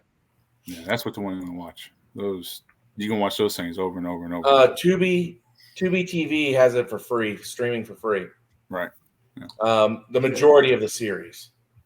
I think it's missing one of the 5-part miniseries, and it's missing the G.I. Joe the movie. Yeah. Right. Yeah. I found the movie somewhere. I can't remember where it was, what site, but yeah, it's locked in my computer somewhere. Yeah, I got the So, DVD set. Yeah. So you guys are going to be getting this G.I. Joe, shipwreck with just a parrot on the shoulder next. Oh yeah, I got them. I showed them. I showed them to you the other day. Oh, too. when did? Oh yeah, when I've did it got come like out? 5, I still got to open up yet, Oh, When I was sweet. a kid, I Yeah, had okay. 20 of the originals, I've got 2, one to sell and one to keep because I have to put one in the store, Yeah. And we opened up not wetsuit, Torpedo. torpedo the other day as well, and I have to open up the other 3 still. Yeah. But Yeah, I've got all mine. Shipwreck to me, Shipwreck's superpower was luck. Oh yeah. He had bad luck and good luck.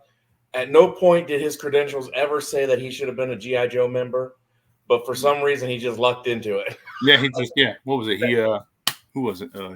Mutt and Flint. He helped help them out, and that just kind of slid on in after that, Yeah, but he was, and then I have him with CoverGirl. Yep. I have my CoverGirl. So you gotta pair him with CoverGirl. That's it. Mhm. And Okay. you're good to go. So G.I. Joe CoverGirl. Yep. Is that a one word, CoverGirl? Yep. Now, I'd like to know why is she called CoverGirl? Because she was a fashion model that turned tank driver. Yeah. Okay. Put down the lipstick, pick up the wrench. That's right. This has got to do with say World War, bring realism to it from history, right? From the storyline, I guess. But I'll get you guys to tell me more about it. Give me 1 sec. I'll bring her up and we'll have a look. So this is her here. Oh yeah. Yep. Right. Let's pop out. So tell us about CoverGirl, right? So G.I. Joe CoverGirl. Yeah, I don't really know much about G.I. Joe, and you guys probably guessed that from. So she was the driver of the Wolverine, which was the missile launcher tank. Okay. She was a supermodel, basically. She was a model. Very, very, very, very attractive according to the comic books. They didn't really play into it in the cartoon, but that's where her name came. She was CoverGirl. She was a CoverGirl model type of thing. So, and then she went in the military, or she was in the military while she was a model or whatever, and she was a tank driver. So, I kind of like the idea of it, showing little girls that, hey, just because you're pretty doesn't mean you're not tough. You can be more than just a pretty face. Right. Yeah. It's a great figure, man. Like as a collector, I'd love to get that. And I like female figures. I mean, action figures. I think if you got a whole friggin' thing full of male figures, it'd be cool to have nice looking female figures up there as well. And there was always a little romance between her and Shipwreck. Right. Okay. Comic books and in the cartoons. So I got to make sure I get Shipwreck. Yep. If I'm going to get this one. Yep. Yeah. You have All to. right. That's like Flint and Lady J. You know, Yep, Flint and Lady J, Destro, Scarlet and yeah. Duke. Yeah. Or Scarlet and Snake Eyes, however you want to do it. And A then little triangle. Baroness and Destro, Yep. Mainframe and Zarana. Yep. So I just You have a noticed. whole slew of it. Yeah, man. So I just noticed here, like if you look at the elbow, I mean the shoulder, there's another joint. Oh, yeah. Yeah. So there's 3 joints The just swivel. here, and there's the hand swivel as well, the wrist, Yeah, Yep. the rest that goes. Yeah. Yeah, give me a second. I'll go get her. and then Yeah, you got the very heel. Does her like The her book- calf muscle? Does that area swivel as well? Yeah, it spins back and forth as well. So you got what 1, 2, Yeah, 1. 3, 4. Man, this is really well detailed. This is Got like 20 some. they really went all out to make this figure worthwhile. Oh yeah. They I are don't think I've seen them in New Zealand, so I'm gonna have to search around because I 20 some really love. points of articulation. Those Yeah. triple I like the fact that she's got red hair. Let me just pop you up on full. Hold up for me out there, Austin. No, I was just going to say, the back of the boxes on these things don't have all that cool information that the ones in the 80s did. But, as far as getting a visual of what you got going on in the box, it's pretty cool. Yeah, it's cool, man. Now, with CoverGirl, though, she started out as a blonde. And then it was later on they made her the redhead. Yeah, well, that's what I like about her. Like, it'll be great to have red hair, like have a doll with a red hair. Because I thought the know, figure was still redhead, though. Huh? as you know, The original Incredi-Girl figure has was still red hair. redhead or brown hair. Well, she had the blonde. Right. Because what was it? It was when Snake Eyes, he's still a commando. He kind of had the blue with the purple goggles, and he didn't have any gloves on. But what episode was that? Oh, in the cartoon. Yeah, and That was the radioactive canister that they bring Ninja back. Cobra? It might have been, yeah. But everybody gets knocked out from the gases except for CoverGirl and Timber. Yeah. The other ones that get it out of the base and before it blows up. And that's she had the blonde hair and more of the green attire. And I think it was more closer to when Snake Eyes became more ninja in the series is when he just showed up as a redhead. They never really explained why or how. It just again, well, the toy came out. The toy came out, and she was pretty much redhead. Yeah, or brown hair. Yeah, so they just kind of threw that in there. Yeah, there she is. Yeah, mine's all on the top. I'm going to share because I'm a visual person, right? I'm going to have to get me one of these. Seriously, I'm in love with this addictive. doll. Really. Yeah, it's a rabbit hole. I actually got. You're in.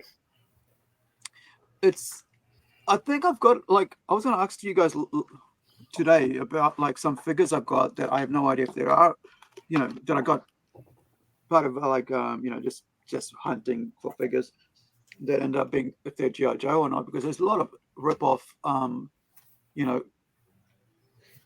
guess toys and like that around where they're based off actual proper lines, but you end up with all these figures and stuff. So but before we get to that, I thought we should let me bring this down so we can watch some CoverGirl.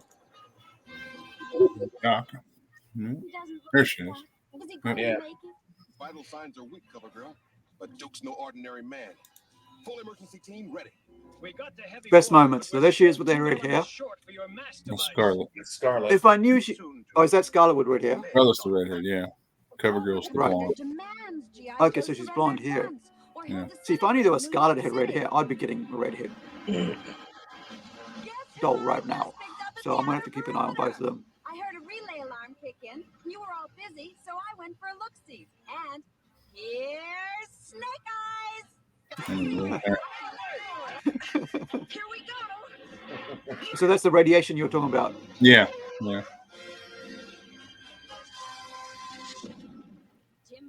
you're my kind of wolf. Timberwolf. Mm-hmm. There she is. That's the red. So this is Scarlet. I mean, sorry, CoverGirl. Oh, that's CoverGirl now. How can we Yeah. fix our equipment without parts? He needs help. Oh, this is the Synthoid conspiracy. Oh, yeah. So this breaks the whole we don't have strong women, female characters in our, you know, in the 80s or in the past. Yeah. Straight away, I can, you know, she just like exudes, you know, strength Oh yeah. and character. I think my favorite one is when they went to the movie set, and she was the only one that was chasing after shipwreck. You know? Yeah. Right. Yeah. Yeah, I'll just bet he is. Hold it against the canopy. If you say so. I got you now. Oh my gosh, they're American. He stopped Holy moly. firing. Yep, he's on our side. I Well, think dude. I found. Yeah, that's the one. There we go. Yeah. Figure, shipwreck. You would be in the sleaziest hole in Hollywood. Snake Obviously. Eyes, you see anything? All clear inside. How about you Joes outside? Anything to report? Cover girl here, Duke. Not a reptile in sight. And This there's is Thunder. Ditto. Okay. What the?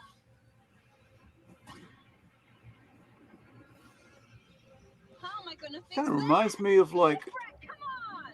Oh, this might be the one. a recent X-Men story where they had like, I think it was during Civil War, where they were gonna like fire down these beams and destroy things from space. Yeah, I think that was Civil War. That was like in 2005. Throws in a slammer. Mhm. What was inside the oilskin wrapping you found? But yeah, Something quite deadly, Scarlet. the Ray Beam, whatever they're called. The sirens. I think it was from Is it of what, Dr. Blackstone? yeah, man. You're right. I'm gonna have to stop. There's no way I can, you know, continue watching and not go and get me a cover girl or a who was the other one you just said? Shipwreck. Daisy. No, that was it. Well, you know, the girls, Lady Jane. Yeah, the girls. Scarlet. Lady Jane Scarlet. Mm-hmm. Yeah, got to get my redheads. I Yeah. think the classified. I'm one of the few. I think the classified Scarlet is actually really, really well done myself. Surprisingly, yeah, yeah. You know, I think she Yeah. was. You know, It is such a cool figure. I mean, like seriously, that is so detailed. Let me just pop that up again because that's what impressed me about it. The detail. Like I'm at a point where I want detail in my, you know, in my figures. That's where I've just decided to have a go and remove any non-moving figures with no parts moving kind of thing. You know, if they don't have articulation, I'm not going to keep them. You know, and even if they only have like 5 parts, I'm going to have to, you know, figure out which ones I want to keep because I'm going to have I'm going towards Legends and Scott McFarlane. That's basically, I've decided that's what I'm going to do. And when it comes to like anime, I don't care because they're just there to be looking awesome and looking hot and looking good. But with actual, you know, characters like this, you know, you want to have the articulation. And yeah, I got to figure out how I'm going to get a hold of these. Yes, you know, Infiltrable. look at this here. That's Let me put you on solo. they make for really neat displays, you know. Dioramas, yeah. Yeah, you know. Yeah. That posability, that just does everything, you know. oh yeah. That's so cool. What we fantasized about when we was kids, you know, they could do so much and just was satisfied. Now you're like, I can do everything with these things now. Yeah. Yeah, it's And all that's set up. Yeah.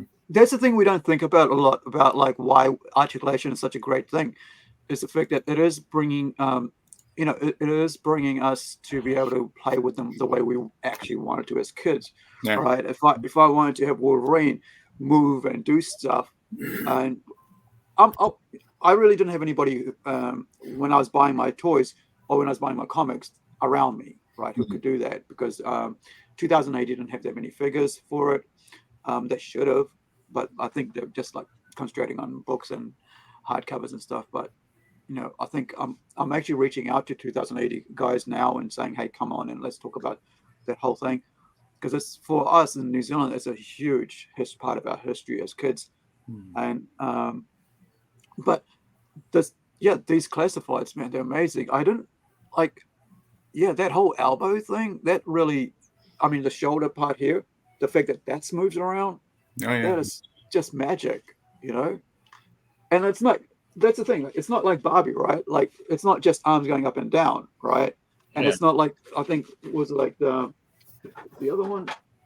Some of them, like the other thing about Barbies is like some of them, like they're just plastic parts, and they don't actually have like depending on which range, they don't actually move as much. But is it that one? Oh, there she is. Let me get her out of this. I think this is a Barbie. We'll find out. Let me get her out of her car. So, you know, with these ones, you can actually, you know, they're flexible, right? Right. The knees move and they bend and stuff. But the hands, and then you get to the hands and they don't move, right? Yeah. This is well played at, but like it moves a bit, but like the elbows don't move. It just goes up and down and side to side, which is pretty cool. I think, you know, for what it is. But I like the fact that the legs do that and they bend and stuff. And I think it's vinyl, so it's kind of soft rubber feel to it.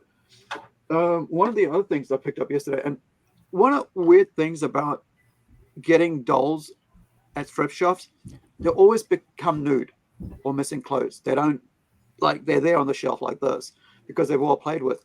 But I found this week, and it cost me about $3.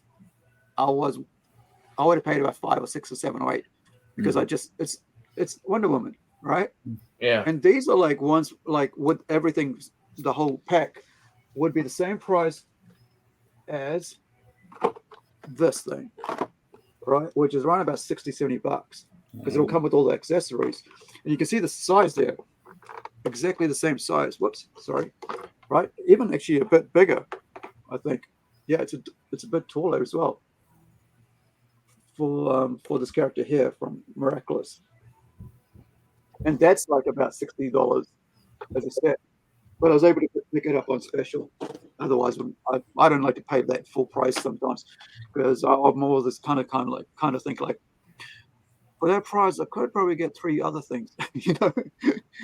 But this is like this one. I thought was quite cool. Like the knees bend, right, and of course the hips, and then you've got the elbows here, and then you've got the chest, like the torso chest area that moves around as well. Yeah. Wiggles. You got the head swivels around, up and down, and so on. And you know, the hair, it feels very natural, which is weird. And and the other thing I noticed was it's got a blue tinge through it as well. And it's actually part of it. So you got a blue streaks through the hair, and I think that's to make it look a bit more, you know, light shines and it goes blue, which is pretty interesting. But I'm quite bummed out it doesn't come with the clothes.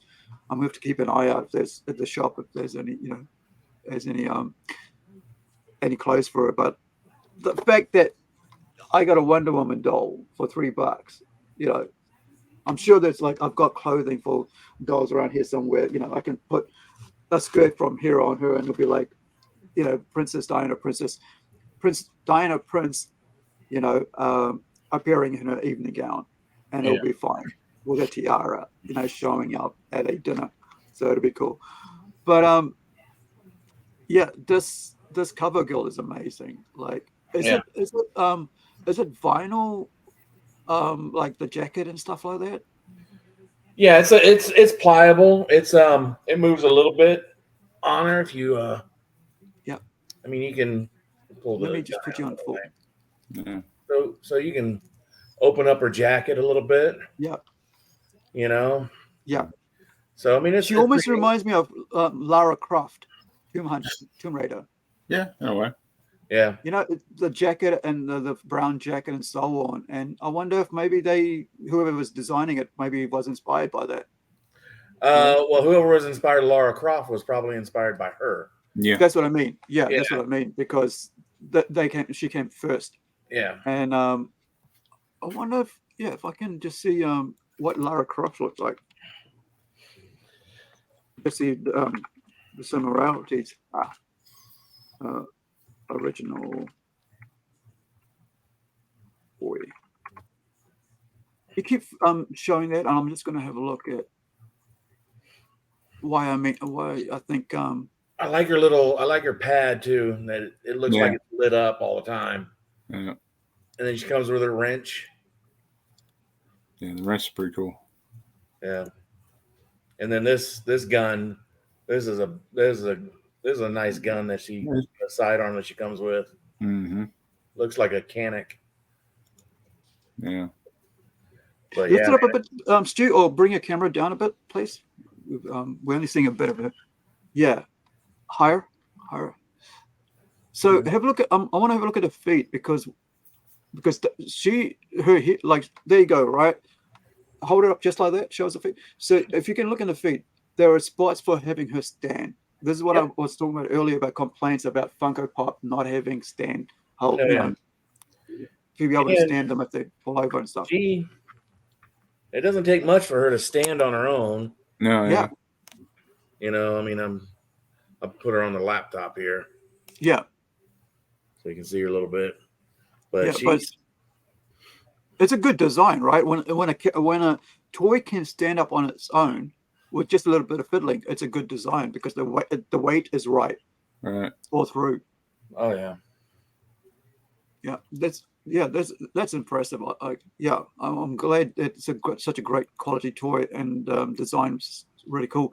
So have a look at why I thought about that CoverGirl might have inspired Lara Croft. Yeah. So this is Lara Croft here. So this is one of the early toys. So like you can see the brown jacket and and the brown pants and so on. I think this is one of the earlier ones. There's difference. So the only difference here is that we get the blue top and the color. You'd never think that the blue, like that, the aquamarine or aqua blue, would stand out against the brown so much, but it does, doesn't it? Like it's such a weird color combo. Yeah. I mean, Austin, about with art and stuff like that. I mean, what do you think with the color balance here within the brown, the white, and then the aqua blue?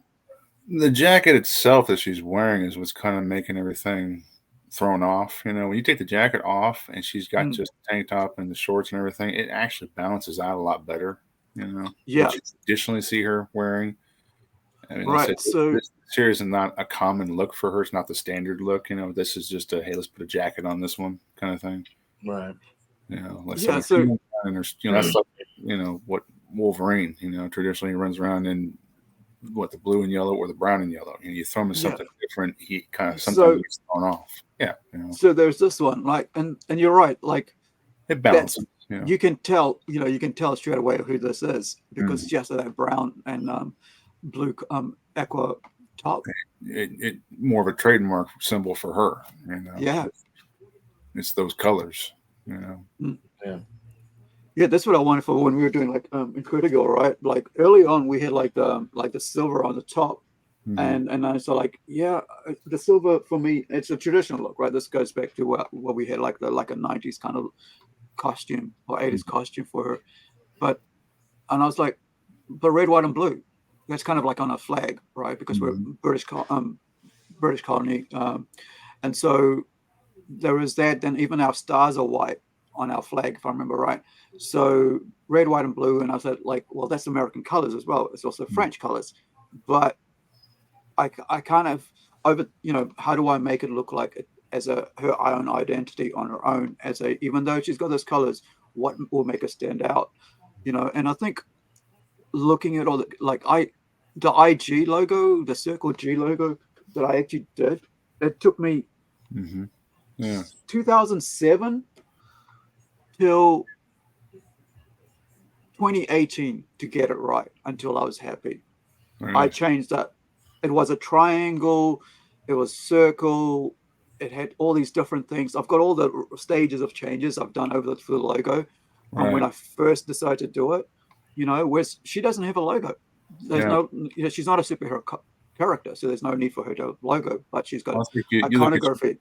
You look at the Ghostbusters, that iconic no ghost sign. It didn't start out like that, I mean, I've got the original, process concept art somewhere in a book, but yeah, it didn't start out. It started out with a shield and the little goofy ghost around the behind the shield. It evolved up into what is iconic now. But with her, she doesn't need an L or a Croft or something. What I'm saying, she just that balance, the aqua and the shorts and everything.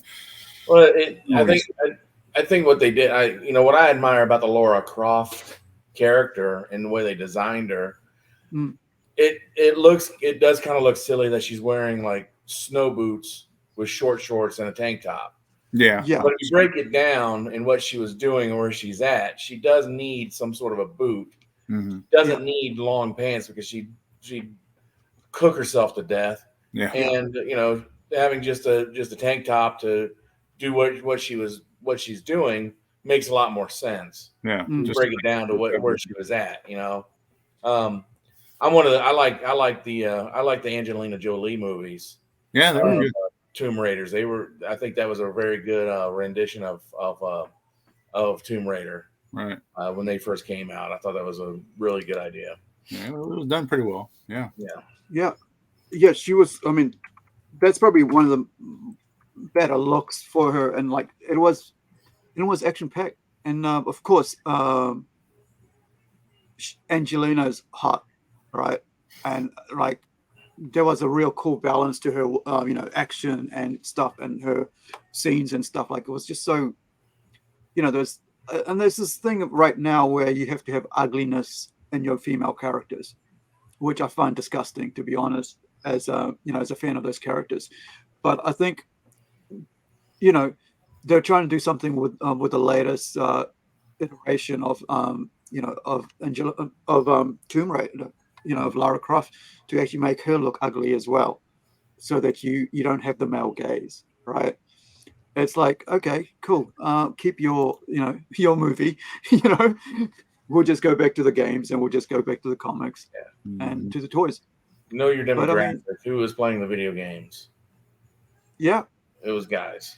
The lies they tell, right? And it's like, 80% of the games are played. 60 to 80% is played by males. Mm-hmm.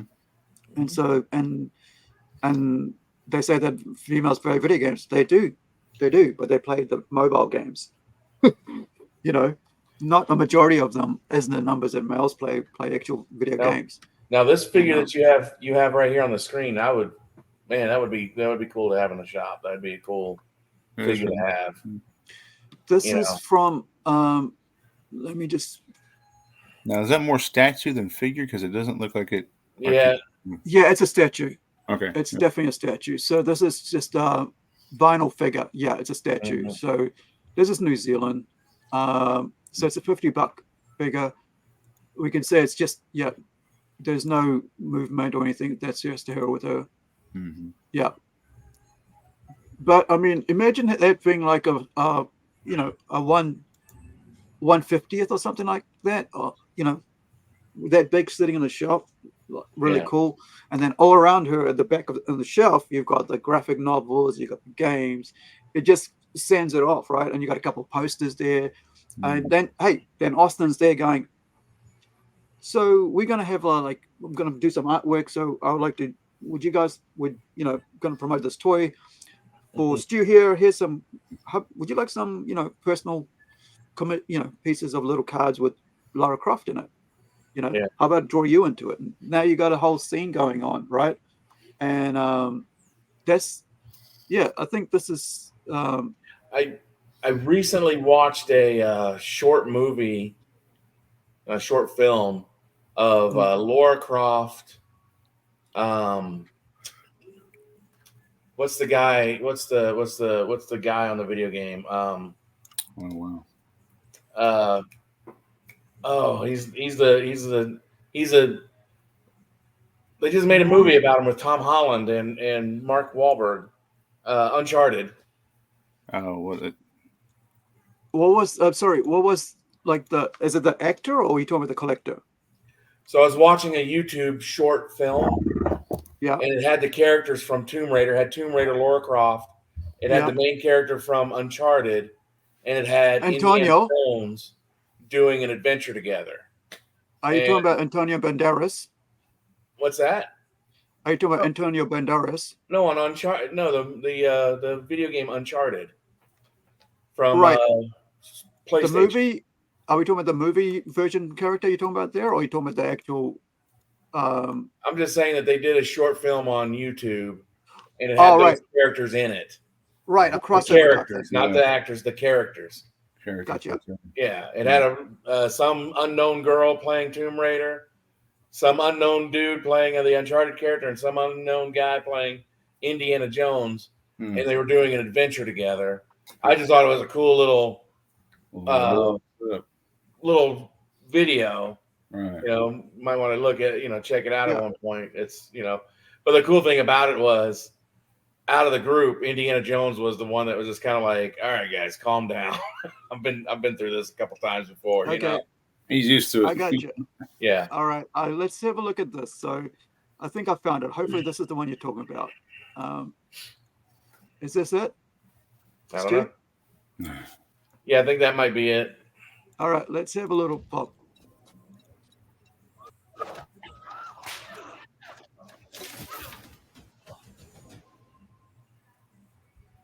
Oh, this. Timur Tamerlane, one of the world's greatest conquerors, also knows out from end. I mean, the production quality is pretty good for a short film. Ending the lives Yeah. of over 17 Convincing enough, million yeah. people by his hand. Yeah, it's like, why don't you get these? Like, a lot of times when I see these $300 million, $250 million movies, I go, if you just gotten fans to do it, to write it, if you just got a fan to come and go, I loved Lara Croft, I love Tomb Raider. Can I get to,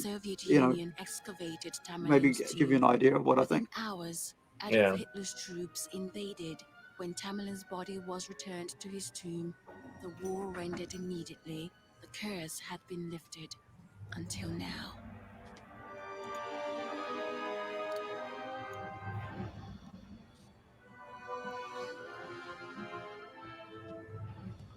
Yeah, I think it's pretty neat.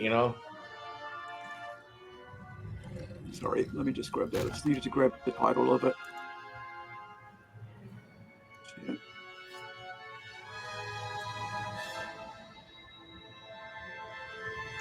What's this one?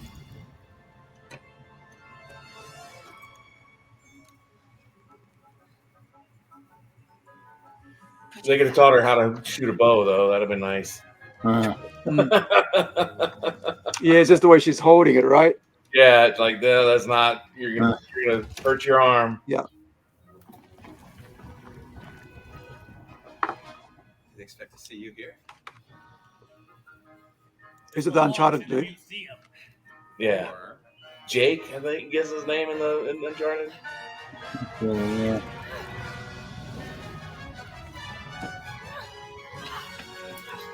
Guys, the exit this way.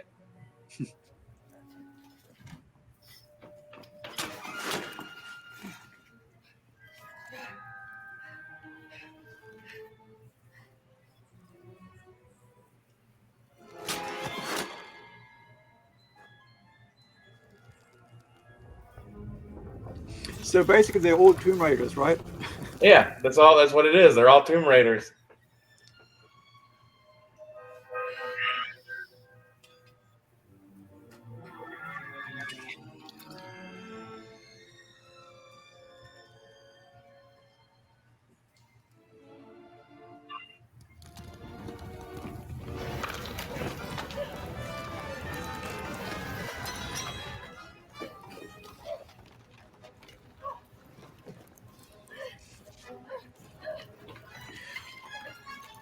Cool.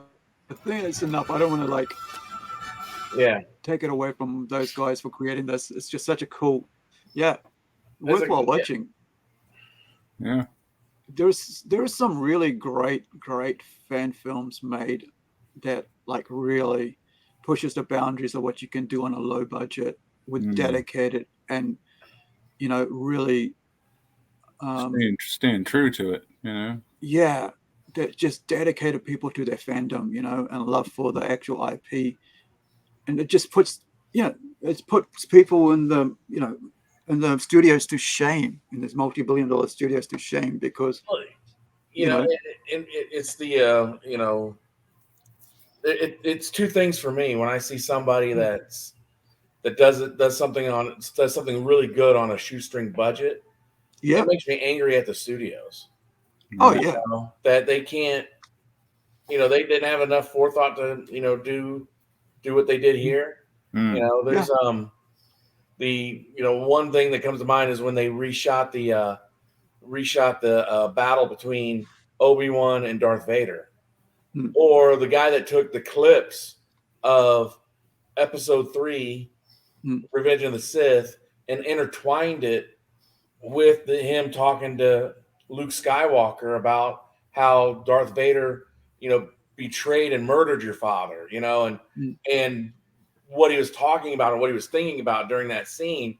And, you look back on it, and you're like, man, just I feel like the studios are just phoning it in sometimes. Yeah. Well, it's that cartoon there.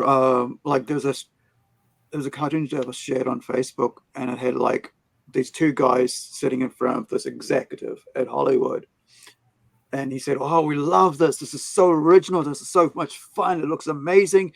Now we're going to change it. Yeah, we just love it. It's just going to, it's just a great story, but going to change it for the modern audience.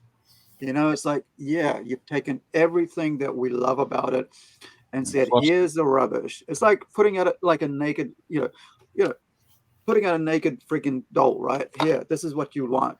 We don't want to clothe it. We don't want her looking really cool in a costume. We're going to take all that away, and we're going to give you nothing, right, in response, because we don't love your fandom. We don't love what you created. And this is why The Witcher's dead, right? Which is like the most hated TV show right now. Like nobody's just wants to, no fan wants to just look at it because it's just so despised. And the weird thing about The Witcher is like the fact is that I was gonna buy a figure, right? And it's on special. It's down from 60 to like from 120 or something to 60, and I would have bought that figure. And I'm looking and I'm going, I don't even want to buy that figure because I like Geralt. I like Henry Cavill. I love the first season. It was really cool. I'm not I don't know the video game. I know about it. I've seen some of the cutscenes or whatever, but I've never played it, right? Because I'm not a gamer as such. Even though I have like 2 different consoles, I have games, but it's not something that I follow because I'm more into comics. But like, I would love to have that girl on my shelf because it would look so cool. But then, as soon as like all this went down, I was like, the guys are saying this is not the characters they know. This is not the characters from the books. It's not the characters from the actual show. They've changed everything. And I'm like, wait, so they were dishonest? They said they weren't going to, because the lady said, we're going to do it like the books. We're going to honor the books. And then she's out there going, yeah, but then we decided to do it our way. We were race swap this and race swap that. This is a Scandinavian, European, white, story, right? You don't go and impose your own political beliefs and ideologies and culture into it. You just let it do its thing. That's why it was so good. Oh, yes, right. We do that all the time now. Yeah, with a vampire. Yeah. I mean, that literally. I haven't watched the show. I'll admit I have not watched the show. Right. I watched a little But bit. I've read the book.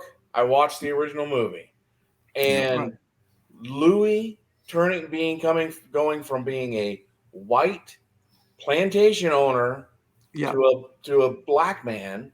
Yeah. And the black guy that plays him is a great actor. I love watching him. Yeah, I love him. it's got nothing to do with actors. It doesn't have anything to do with it. You completely changed the dynamic of the story. Yeah. And it doesn't make sense. Yeah. For the people that were true fans of that movie and that novel. I love that movie. Yeah. That whole series. Why are we what are we doing? Why and then it's an Interview with the Vampire. We just changed a few things, maybe put it in a different time period. Then why didn't you just call it a different movie? Yeah, why did you just call it different? Give it a new name. They want that fan money. They want that fan following, right? They want it's in the same world as Interview with the Vampire. I'm okay with that. But to call it Interview with a Vampire, change the absolute dynamic. And you don't tell me that the race isn't important in that story. He was a slave owner. Yep. you know, it's important. Yeah. Yeah. Yeah. You know, I mean, they remove the important parts of the story to force ideology. Right. Oh, talking about which, like they did that to Invincible, right?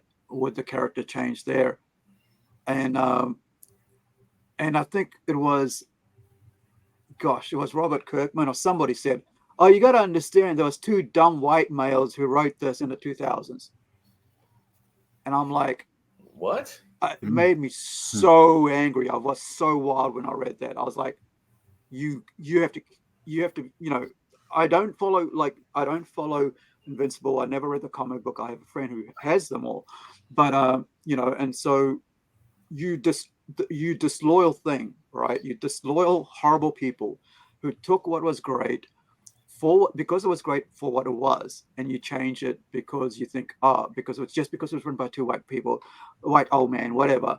And now it's like it doesn't mean anything. It's like it meant everything when that book came out, or else it would have died on the day it was released. Nobody would have cared. And so I this is why I'm so aggressive when it comes to my creations. Like, you know, like I go, well, Incredible will look like this. She'll be this race, and there will be no changes to that character ever. Right? Even when I'm dead, I'll make sure there's legal things in there that says you cannot, or else there'll be no going forward with this. Right?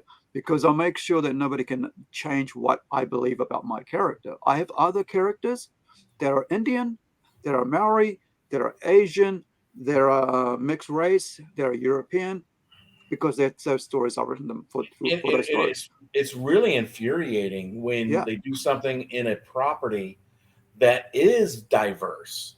Yes. When they change the race of Airborne, is it Airborne in G.I. Joe? No, Rise of Cobra? Ripcord. Yeah. Change the race of Ripcord. Yeah, why did we do that? Well, we need black representation. Because he missed that. Walker, Roadblock, Hardball, they're not available. Alpine, they weren't there. Yeah. You know? Yeah. You know, waiting to see some of those. Yeah. You know, why did we do this? Well, we wanted a pilot. So we take away Ace. You know, Ace was a, important character. Wild Bill, Slipstream. The whole idea of these people don't actually know. No, they don't. They don't know. They don't care. They just don't know. And they don't care. Don't care to do research. Don't care to. I mean, it's just a toy. It's just a toy. Nobody cares about that, really. Yeah. No. You have a whole generation of people that grew up with it.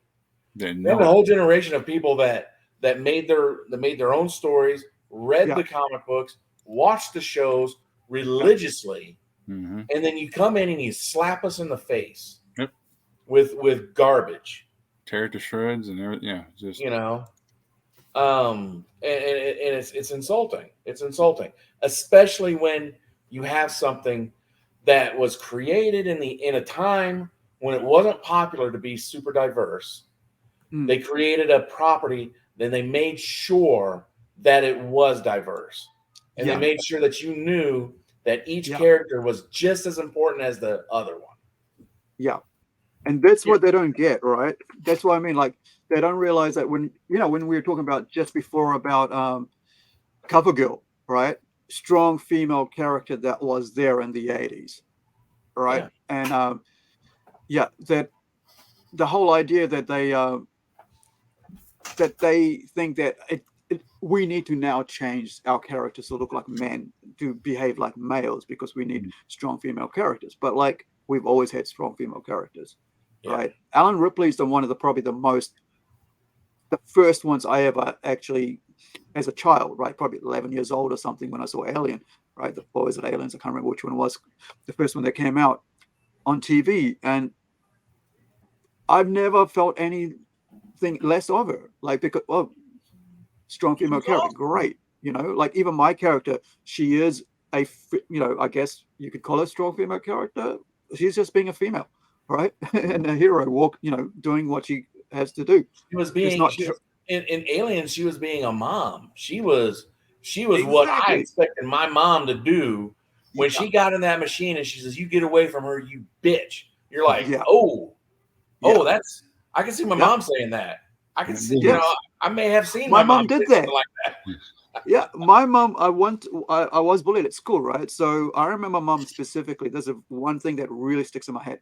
She said, "What happened?" I said, "I was this guy at school twisted my arm and all this, and it's hurting now." She's like, "Oh, let me have a look." Okay, we're gonna go sort this out. She walks me down the street, a couple blocks over to the guy's house. I didn't even know where he lived. Knocked on a door, and there's this big burly white dude, right? And behind him is like this, like he's going, "What can I do for you?" And I'm just there behind my mom, going, "Oh, well, my son was bullied at school today by your son." I didn't even know who the dad was. And there's my mom, right? Like she's like probably about 30 or something at this point. Yeah, about 30. Dad's at home. Dad's probably, I'm not sure what Dad was doing. Maybe he was out, but you know, but mom's, I'm walking up there, and I think my sister was born then. I'm not sure, but if she was born, she's in my mom's arm, right? Or maybe Dad was looking after the little Jackie at home. But so she knocks on the door, and there's this dude, like he's huge, man. Like he's a trucker. He's a truck driver. He drives a Mack. That's how I know him. And so she goes, "Listen, I just want to let you know, like, I'm not happy about this. My son got bullied today. Your son, twisted his arm, and I don't know what the situation was, but that's not cool, and he's hurting now." And so calls his son over, goes, "Come out here." Goes, "What's this?" Goes, "This is his mom, and she says that you twisted his arm. Did you do it?" "Yeah." That I don't know what else happened. That's all I know is my mom did that, right? When I was a kid, and I have that very visual memory. I don't know what the kid looked like. All I know is that there's this big burly white dude there, and he just ripped into his son. And I was like, just walked home silently, and like, this is not what I expected. And you're right. Like, I mean, it's that moment is amazing in Ripley, right? In Alien, it's like, yeah. And I think when you try to make it a quotes strong female character, you remove the other part of the rich part of what it means to be a female from them. Well, at any point when you were watching Alien or Aliens, did you ever feel that it was forced? No. But dang, so man, when we're watching Endgame, we have Iron Girl, Miss Marvel, Wasp, all these people. We got it from here. We'll take care of it. Like it was so forced, like shoved it down our throat. Like, you didn't have to tell us. We knew that those were strong women.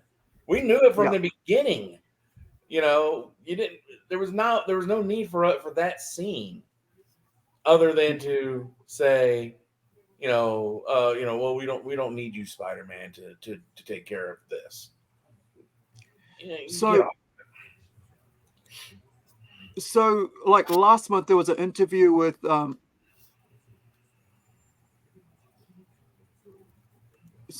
I'm going to put this up. This is from Ryan Kennel. Let me so when did the Aliens come out? Oh wow. It was like 78 or 72. Alien came out in 1978 or 79. Yeah. Aliens came out in 1986. Yeah. 79. And then the rest after that don't exist to me. Yeah. Let me just I can just get this right. For those that are inquiring, today's snack is brought to us by Doritos. What is it? What's the? It's Doritos, is it? Like, I mean, like corn. Hey, while I'm looking for this video, cheese, my cheese. It is Doritos. While I'm talking about this, do you want to talk about what you're doing, Austin? For those who don't know you, a bit there. Well, Right now, I'm working on my portfolio. Trying to bring it up to par. I guess give it some new updates. A lot of the stuff that's been sitting in there has been sitting in there for a couple of years now. But yeah, that's like my big thing. That's what I spent most of today doing. Was trying to get some new pieces put together, trying to pick a few new angles, I guess. I'm trying to have a few new things and just trying to get it pulled up to more of a current status. But, probably do some more tomorrow. Yeah. So I'm going to share this video here, and this is Jenna Ortega, and sitting down with oh gosh, I can't remember the other actress's name, and these are young actresses, right? And then the hot ticket, I guess, because they're great. Elle Fanning, right? Dakota Fanning, like when she came out, was my favorite actress, and she still is one of my young child actresses. Like I enjoy. Sometimes I love the great talent that these young kids bring out, and so this is Jenna Ortega talking about the We have strong female plenty characters. of strong women's in the past 10 years. Yeah. The ones that come to mind immediately are Rey Skywalker, Captain Marvel, Batwoman, and Warrior Galadriel. There are plenty more. The issue with writing female characters in a way in which they can do no wrong is that it rips out and tears apart the chance of the audience being able to relate to those individuals. We live in a time when feminism is promoted and there is a narrative that women can do no wrong. But this isn't true, and the majority of women agree with this. They want to see someone on the screen who goes through trials and tribulations and fails a lot of times, because whenever we are put into difficult situations, we don't just girl boss our way out of them. We have to face consequences, whether they are fair or not. Of course, an actress who has seen a surge in popularity playing Wednesday Addams in the Netflix series Wednesday has once again spoken out against the woke Hollywood narrative. And I've talked about Ortega a lot of times on this channel. I went over how she didn't feel as if the writers of Wednesday were being faithful to the character, so she notified them about her concerns. And what did she get in return? A bunch of chicken shit mainstream twat waffles calling her toxic and all the usual buzzwords that so many of us have become accustomed to. Ortega and Elle Fanning a few days ago did an interview for Variety as part of their Actors on Actors series, where they completely demolished the typical strong woman archetype that is being applied to nearly almost every female character that we see nowadays. Enough from me, hear it for yourself. I don't know if you feel like this, but like I've been reading scripts, it's like they love describing women as like badass, strong, like, and they're always like coming into a room and like they know everything, and it's like, oh, that's a strong woman. It's like, I don't want to watch that. I'm not like that. Like, I love complicated women, and I want to play evil women, and that messiness is like that's what I feel like I try to bring that into Catherine, because she's not always right all the time. Also, when you're watching a project, you want to feel like the characters are representatives that you're seeing of yourself on screen are relatable or attainable. And sometimes when you're constantly walking and there's cars blowing up in the back and things like that, it's cool and it's awesome. It looks beautiful, but I don't know anything about her. So it's hard to develop some sort of admiration or connection with women when they're written very two-dimensional and don't really Or give it's you like, enough. to be a strong woman, you have to be this. To be, it's like, again, putting us into a box. What they just said there, spot on. Whenever you watch a movie now, you either get two outcomes. One, Thoughts, gentlemen. Like, I mean, these are young ladies who are like at the, right at the pinnacle of their talent. And I think when I heard about her getting, like slammed for saying, hey, I wanted to make sure my character was real. It was that I changed because I felt that writers, and I think these modern writers have no idea how to write characters and realism into characters, or honor the characters that have gone before, the creations and the creators that have gone before. So they put in their own little crappy, like, let me give you something. So that for Incredi-Girl #1, we offered 2 options for actually getting drawn into it. So one of the guys, and so the final tier, which was both got sold $150, right? US, both all in. got sold. And one of the guys came back to me and said, "Hey, I don't, I don't want myself in it. I want my original character in it." I said, "That is freaking amazing. I'm gonna be able to put you in my comic. It'd be so cool. I'm gonna get Kevin to draw you." So, and I said to him, like, "Listen, before I do that, tell me about your character. Give me a bit of a bio. Tell me about his attitude. What is his ethos? So when I actually put a sentence in his mouth in the story, it's him, not me putting it in there."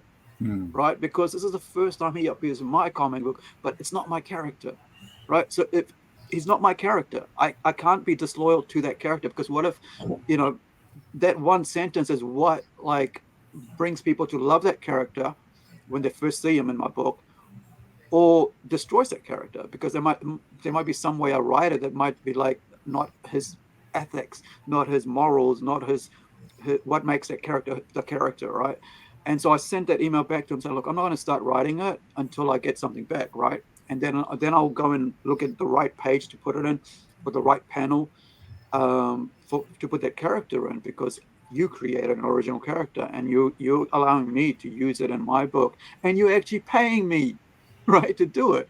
So I have the honor of being loyal to you as a backer, but also to bring your character to life in my book before anybody else gets to see them in a crossover." So it's almost like a crossover. So how do I do honor to that? Because you helped me pay for my book to get made, and my artists are going to get paid because of that. And so I look at these idiots who there's 20 per room trying to be the ones that actually get to write the script as people who don't actually know what they're talking about, or what they're writing about these characters.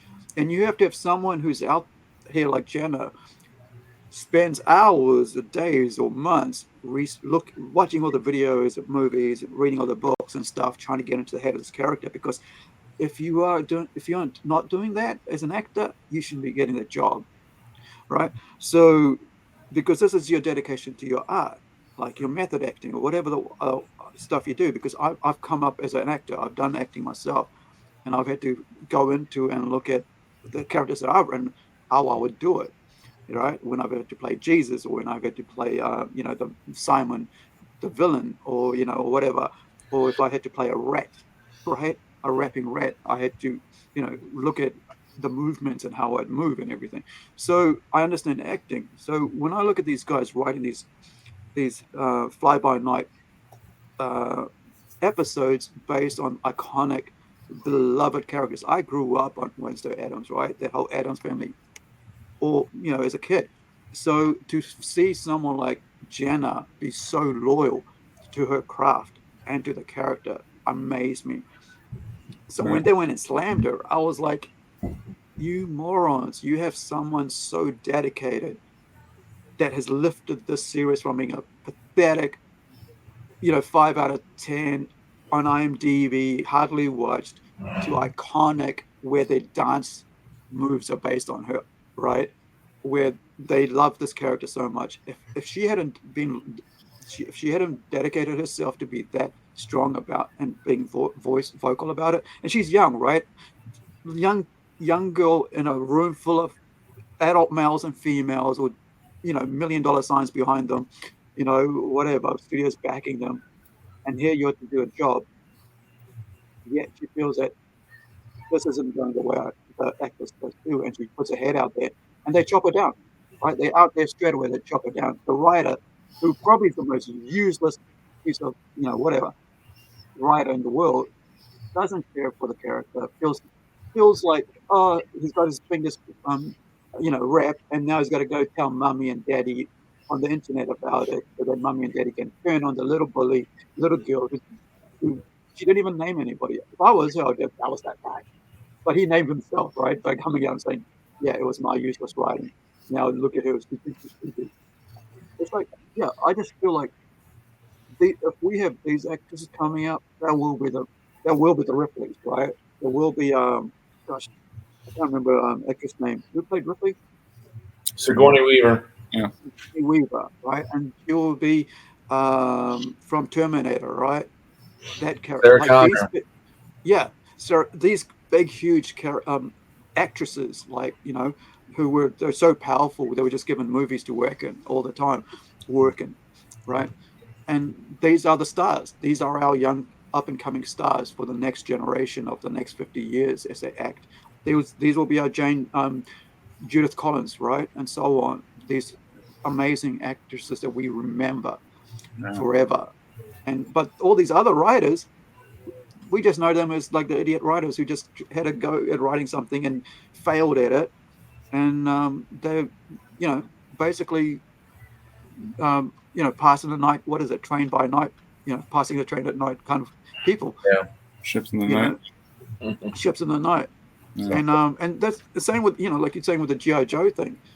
It's like you don't know what your IP that you're working on. You don't know the history, you don't know the characters, you don't know what characters are beloved, and you want to just go out and do your version of it. That's what they always want to do now. The modern idea of doing a story is take an IP and do their version of it, not the version that's real and that's Make up loved. your own version. Don't change the original. Make up your own version. Yeah. And nobody's gonna make a big thing, but don't use these characters to push your ideology and your beliefs and whatever you stand on. I don't want to see her be Indian. I do not want to see her be Indian. I want her to be who she is supposed to be, right? I like her to stay the same. I don't care. I don't want her to be changed to be anything else than what she is. And this is and I think when they keep doing this, they just think we'll just replace all the white people, we'll replace all the red hair, then they will love our character. No, we won't. We know what we love, and as fans, we know what we love because we've dedicated decades of our lives to them. Yeah. Well, I have a toy to unbox. I know this is. Yeah, I was just looking at the time, so let's do that. We've been going for a few hours here. So I've got, since it's a Funko, I'm going to open up. Actually, I'll do Wolverine. No, I'll do Wolverine today. And, you got one, Austin? Oh, of course. You never guess which one though. Is there going to be another shipwreck? You never have too many, Well, move everything around. This is what I'm going to be unboxing today. Oh. Well, that's a classic. Yeah. Yeah. It's a newer version. It's not a classic version, but it is a newer version. But they are cool, man. I have 3 of them, and I'm going to have this one out on the shelf as well. Just open. I still remember KB Toys having those things all over the place. I had one when I was in high school that I'd carry around all over the place when I was Is that Never Ending Story? I didn't see it properly. Sorry. Oh no, Boglins. Oh, hold on.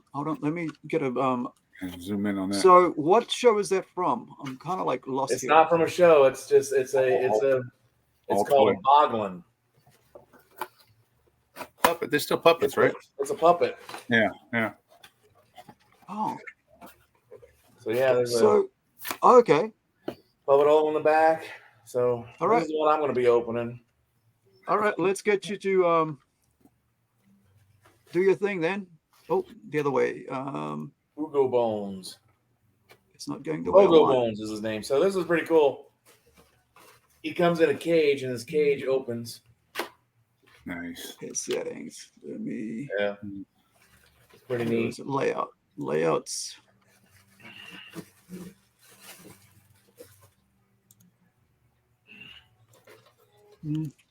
Let me get you to solo again, and we can just watch you open that really cool thing up. There we go. Look at his eye. So tell us about this. Oh, yeah. They were just these creepy looking puppets. Troll things. Yeah. Troll type things. And this is a remake of them that came out a few years ago. Yeah. And when the originals debut? It was like what? what's that? So when did the originals come out? What, 80? Like 89, 88, I believe. Somewhere in there, yeah. Yeah, so I mean they were popular. Let's see. There's Oh yeah, that's what I said. Back when they had KB toys in the malls, that things were just full of them. Oh yeah. And that's where I first saw them. So it was just a toy and nothing else, or Nope. was there some? Didn't have any kind of property to it or anything like that. It just was just another toy. It was just a puppet. Wow. So it comes with a tail. There you go. That I got to put on. And I think it's that piece that I'm trying to. Yeah, there's a piece inside that I'm trying to get loose to that it goes to. So. Can you lower your camera there, please? Is it from your laptop? Yeah. So that's your first figure. Is it like rubber or? Yep, he's made out of rubber. Wiggly. Yeah, he's very wiggly. The one I had was like one of my best friend's little brothers had one. Wow. And he's missing an eye, but they were more of like green and brown colors, and I had that slimy effect look to them and whatnot. Yeah. Looked more like a troll frog thing or something like that. Yeah. Oh yeah. I don't remember seeing those in New Zealand. So you said it was in the 80s, wasn't it? Yeah. Yep, 80s.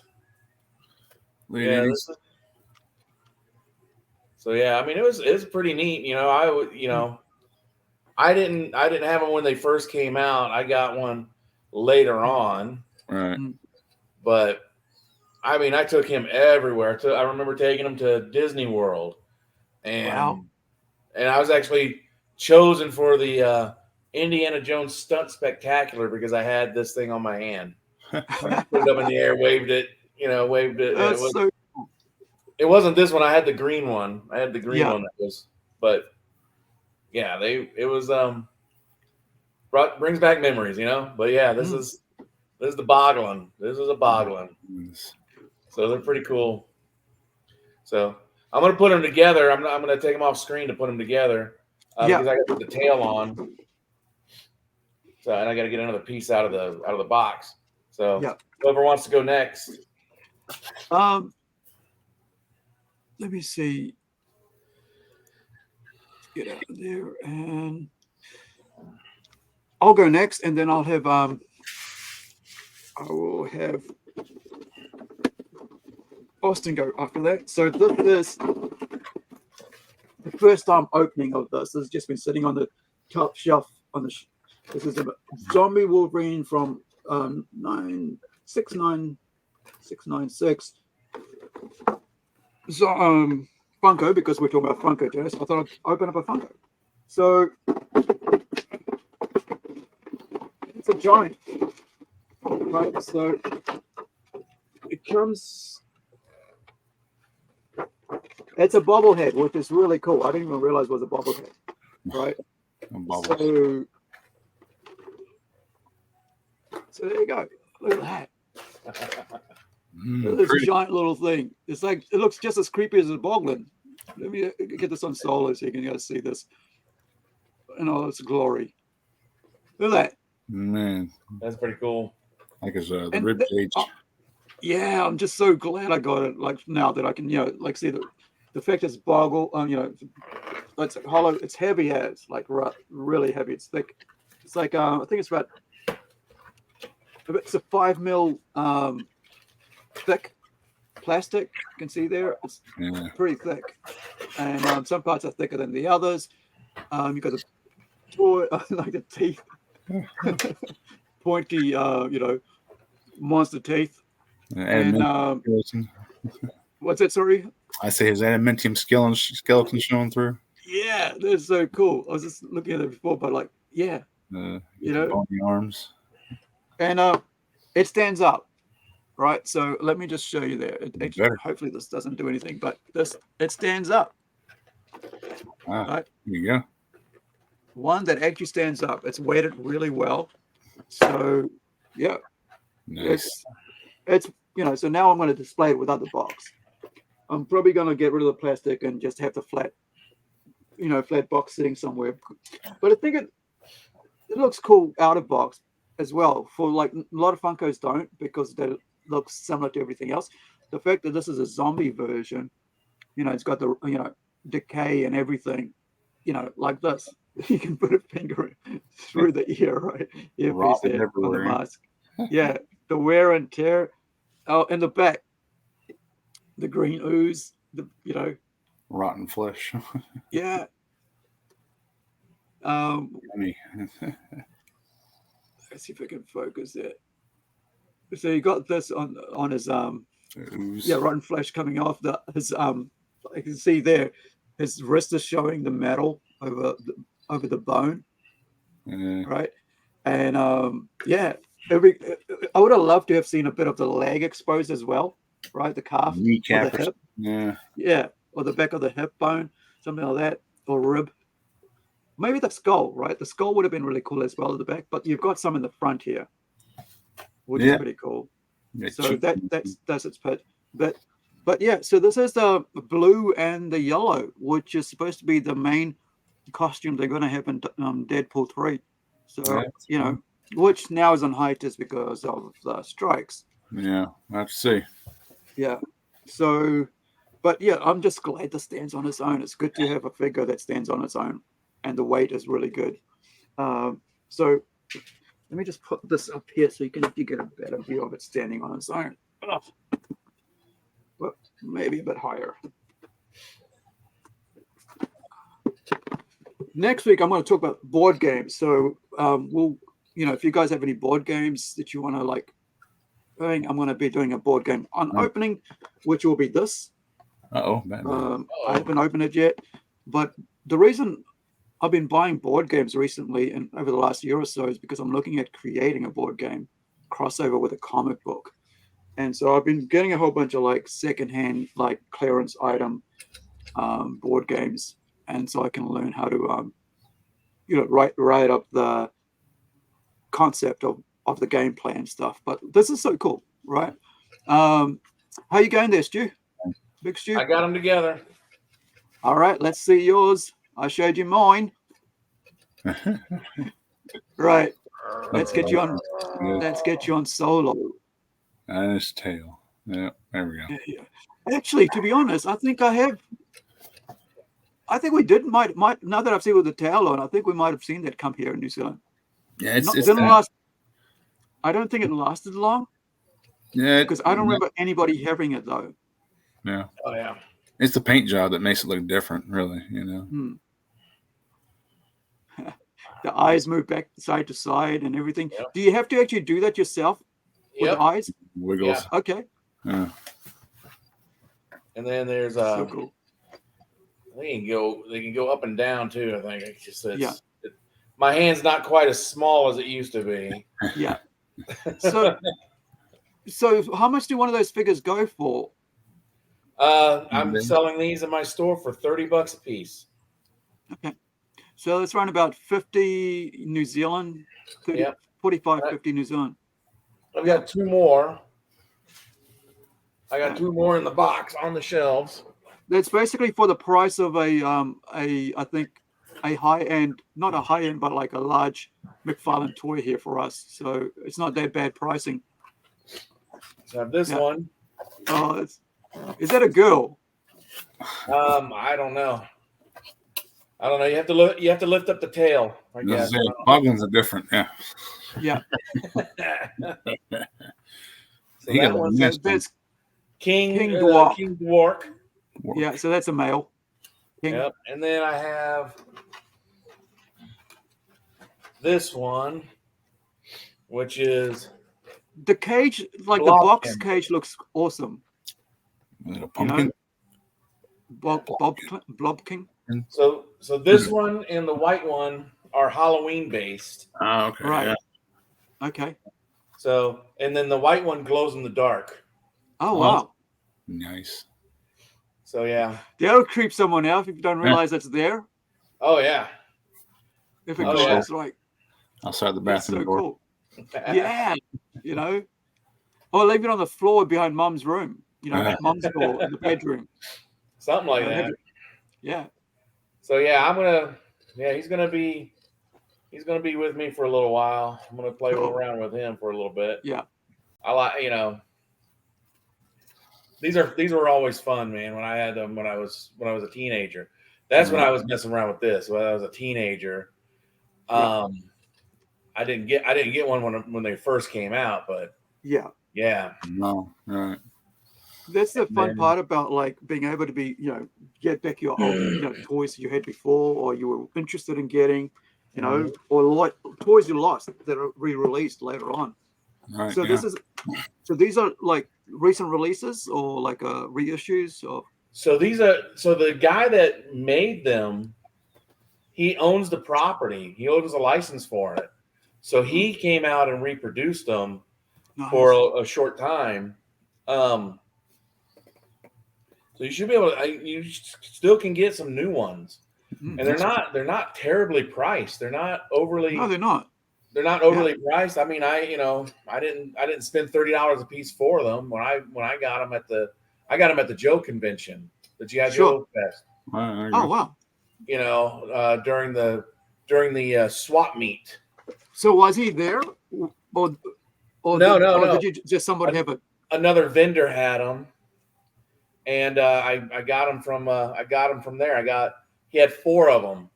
Right. He had 4 of them. He actually had 5 of them. I missed the other one. I didn't see the other one, but I bought all 4 of them from him specifically to put in the shop. I thought they would have sold really fast in the shop. And then one of them sold about a week ago or 2 weeks ago. And then this one, his cage was already open. So I went ahead and started opening him so that we, Yeah. And then Plus that way I can put him out. And if a kid comes in and wants to play with him a little bit, maybe he'll buy one of the other ones. Yeah, that's the thing. So it's like kind of like you get to see what it's like, what you can do with it, and then then you can actually experience it. It's one of the things about like puppets and stuff that you can actually play with them, and then so I like to have that. I don't know what it does. Yeah, I think the one that I had didn't even have his arms. I think his arms were taken off. He was missing one of the eyes. The one that I had originally. So I actually sewed up one of his eyes and then left the other one out. Left the other one in there, and then it was fun. It was fun to mess around with. Cool. So it's kind of interesting, like to know that the guy still owned his own IP and is able to do whatever he wants with it. Yeah. And I wonder if he went to Kickstarter and got backing to have people backing him to get it made and do short run of it and stuff. I really don't know how he did it or what he did to get them produced. Yeah. Let me do a search, see if I can find any more info on that. Boglins. So the Boglins, Boglins were a series of toy puppets distributed by Mattel. They were created by Tim Clark, Maureen Trotto, and Larry Mars, and licensed by 7 Towns. The original run of Boglins was released in 1987, coinciding with a creature craze that included ghoulies, critters, and gremlins. Yep. Right. So let's have a look at what they're. Actually, you know what? Boglins Return. So this is something. Let's have a look at this while we're just on the Boglin thing. I've got you, Stu. Austin. Trying to get my cord in my computer. Okay, so what I'm gonna let me share this quick video so we can actually get a bit of a history lesson on Boglins while we're on here, and then we can go into the other one. So there we go. All right, so I'm going to play that for a bit, and we'll see what this guy's saying. This is Retro Blasting. It's a good site, by the way, guys. Check it out, Retro Blasting. Yeah, he was at Joe Fest. Oh, was he? Yeah. decade. Man, if you got his content, ask They him to had come become and so come and join us advanced and sometime. effective at Be cool. conveying convincing storytelling, they were even putting them in the most famous movies of the decade. But aside from a few simple sentences, the advancement in puppeteering really didn't make it into the toy market until Mattel Toys came along in the latter half of the 1980s with the Boglins. And Yeah. now here we are in 2023, and Tri-Action Toys has brought the Boglins back. So that's what you're holding in your hand there, right? Yep. That's the one I had. I never expected to see the Boglins again. Not because there was anything wrong with them, but they are a very esoteric little cult moment in 1980s toys. They weren't one of the big three like Transformers, He-Man, or G.I. Joe.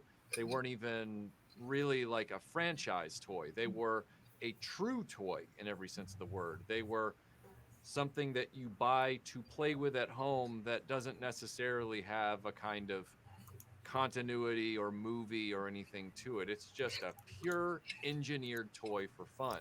My brother had one, an original Mattel Boglin. I believe his name was Dwark. And That's the one you got there, right? That orange a lot one. of fun to play with. Yeah. It was a foam rubber puppet, and it had these amazing eyes that would, move back and forth, not unlike the eagle eyes of This one's called Action Bogo Man Bones. or Action Man that Analog Toys has talked about a lot. But it was a really cool puppet to play with because you could apply it to a lot of different action figure lines. It was like this big monster that could come at your other action figures, or you could just play with it on its own and get good moving the mouth and the eyes at the same time. If you liked puppets and monsters, it was a really good toy. It was really fun. Unfortunately, those toys being made out of a sort of foam rubber material, they tended to deteriorate over time. They were a ticking time bomb toy that you weren't aware wasn't going to be with you into the future when you get into 2023. And many of those toys now go for high prices if you can find them just barely holding together. It's one of those kind of toys. But shocker of shockers, they're back.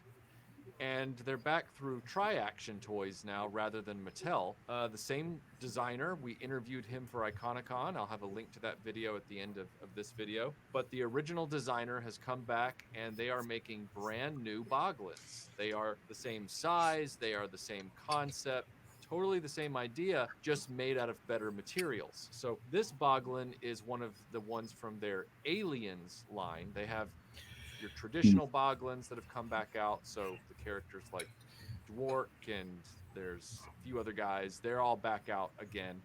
And then there are these kind of subsets. I know there's a Halloween series, and now there's this Alien series. And this is Dwizork, the Alien Boglin. The original Boglins came in a kind of crate box that looked like a wooden crate with these plastic bars that they were trying to get out of. Now, the mainline Boglins still come in that kind of box.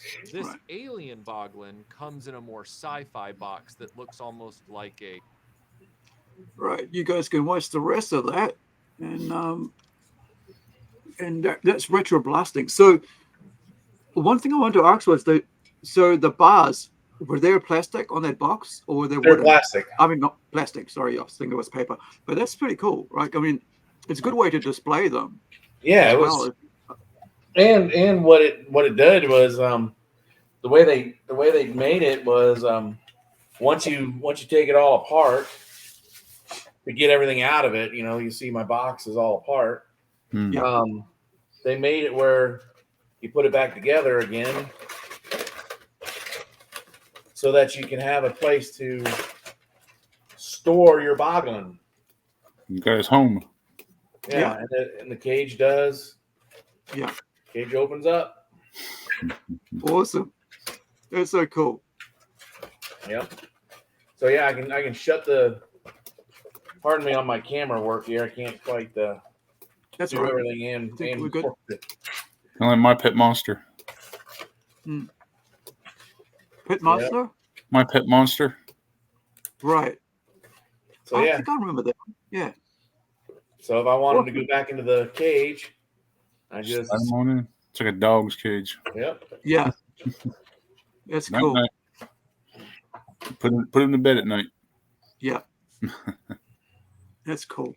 And I like that the bars are bent open. Yeah. You know, That's what I thought was really cool about it. I thought, like, that's what I was thinking. Like, I should ask about what, if they're plastic or they're cardboard. this is the kind of stuff that I think Hasbro should have done with the GI Joes.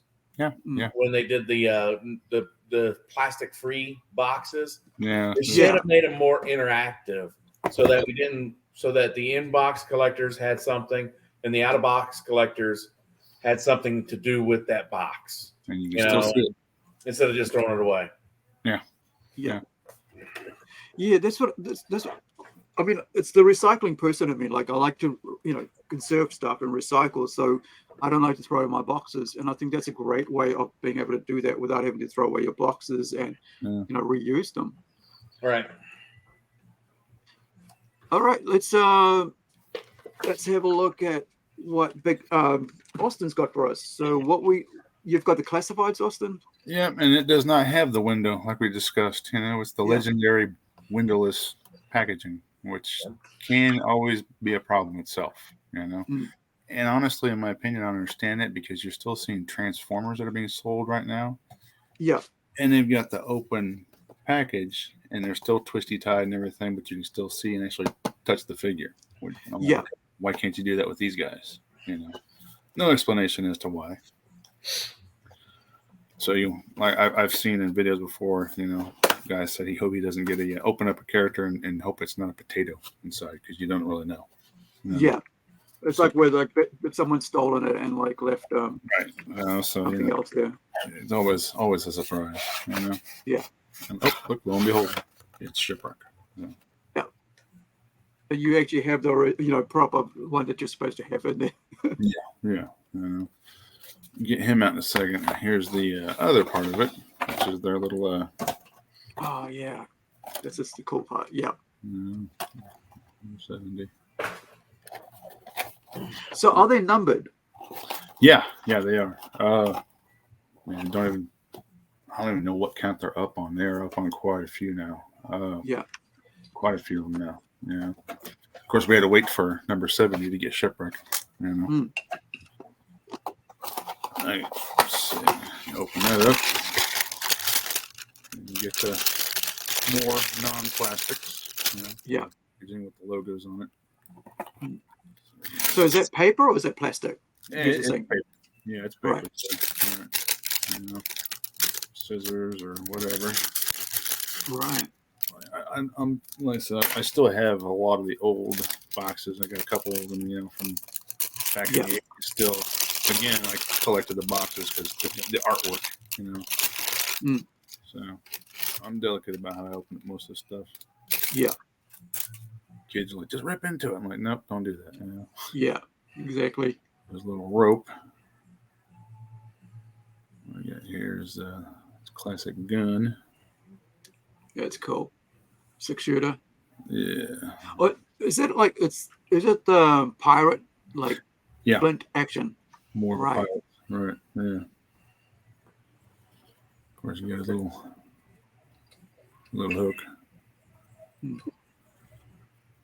Oh, we got another gun here. Just a little. I think that goes in his hip, actually. Right. So show the design on that gun. There's intricate design on that black gun. On the black one? Yeah. Is it a Glock?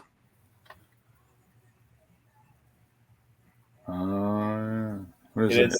You didn't notice that? No, I did not. Oh, not until now. You can probably even see it. If you put your hand behind it, it might clear up. Yeah. Yeah, just. Yeah. Yep. Yeah. It's got designs on it and stuff. It's pretty neat. Is that from the character's actual, the gun? Like an anchor or something, maybe? Yeah. Yeah. Nice. Or just didn't ever notice it. Yeah. Of course, now we've got Polly, which, like I said, that's kind of why I got the classified or the 25th anniversary on some of them. So, did you say Polly's head turns? No, it does not. He's just one solid piece, kind of like the old vintage, Mhm. And he's lacking the yellow colors, you know. Got Yeah. more what you'd see in I guess more of a parakeet nowadays. And if Yeah. you let me see, if you look real good, Paulie himself is now a pirate. Yeah, he's a pig leg. Himself a pig leg, and that's what that actually is what hooks into Shipwreck's Yeah. arm. And I guess Yeah. if you want, put the rope on him. Oh, she can hold a actual rope as well. Yeah. That is cool. And put that around Shipwreck, and Paulie sits up on his shoulder. Yeah. Right. Yeah. I wonder who designed that. That's really, really good design work. Good. Now let's get him out of here. Mm. That's the accessories. I usually just no twisty ties, so just cut those paper ties. Also, they're going to paper cut ties as well. Yeah, everything's There's there really is no plastic, unless you consider some of these characters, which hopefully most of it's rubber. You would assume, I guess. Yeah. Or Mr. Shipwreck himself. I guess this is one of now. I've got 5 total. So the shoulder moves like by his sleeve there. Yep. Turns. Articulation. Yeah. So Got there you them go. butterfly joints, There's about 3 joints just there. Yeah. In the forearm, shoulder. You got a tattoo. Shark tattoo. Yeah. He's got the shark and the anchor, right? Huh? Yeah. He's got the shark and the anchor. Yeah, both of them. Yeah. Anchor's on the right hand, and then the shark's on the left. So what's this 3 bars stand for? What's that? What does this 3 bars on a shoulder stand for? The military album. Oh. Yeah. So what's his rank? Sorry. Yeah. I think Master Sergeant, right? Yeah, I believe so. The only thing about that is, I guess, I don't know if there's rights to this or not, but if you figured that's the new style compared to the old style. The old one. Right. See, it's a little different, white with the red down there. And yeah, it's interesting. Like they've gone more like military looking than the old one, where it's just like a shark tail.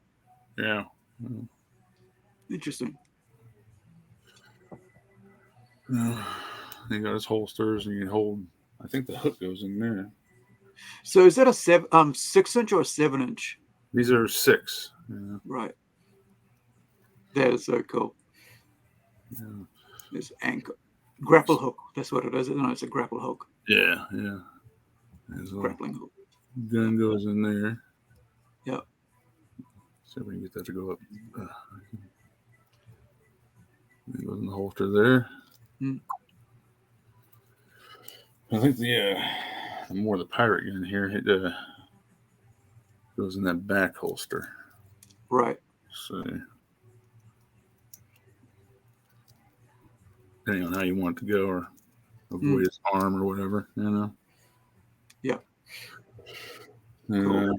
Let's see what we got. And then, depending on what mood old Hector Delgado is in, yeah, give him a quick haircut.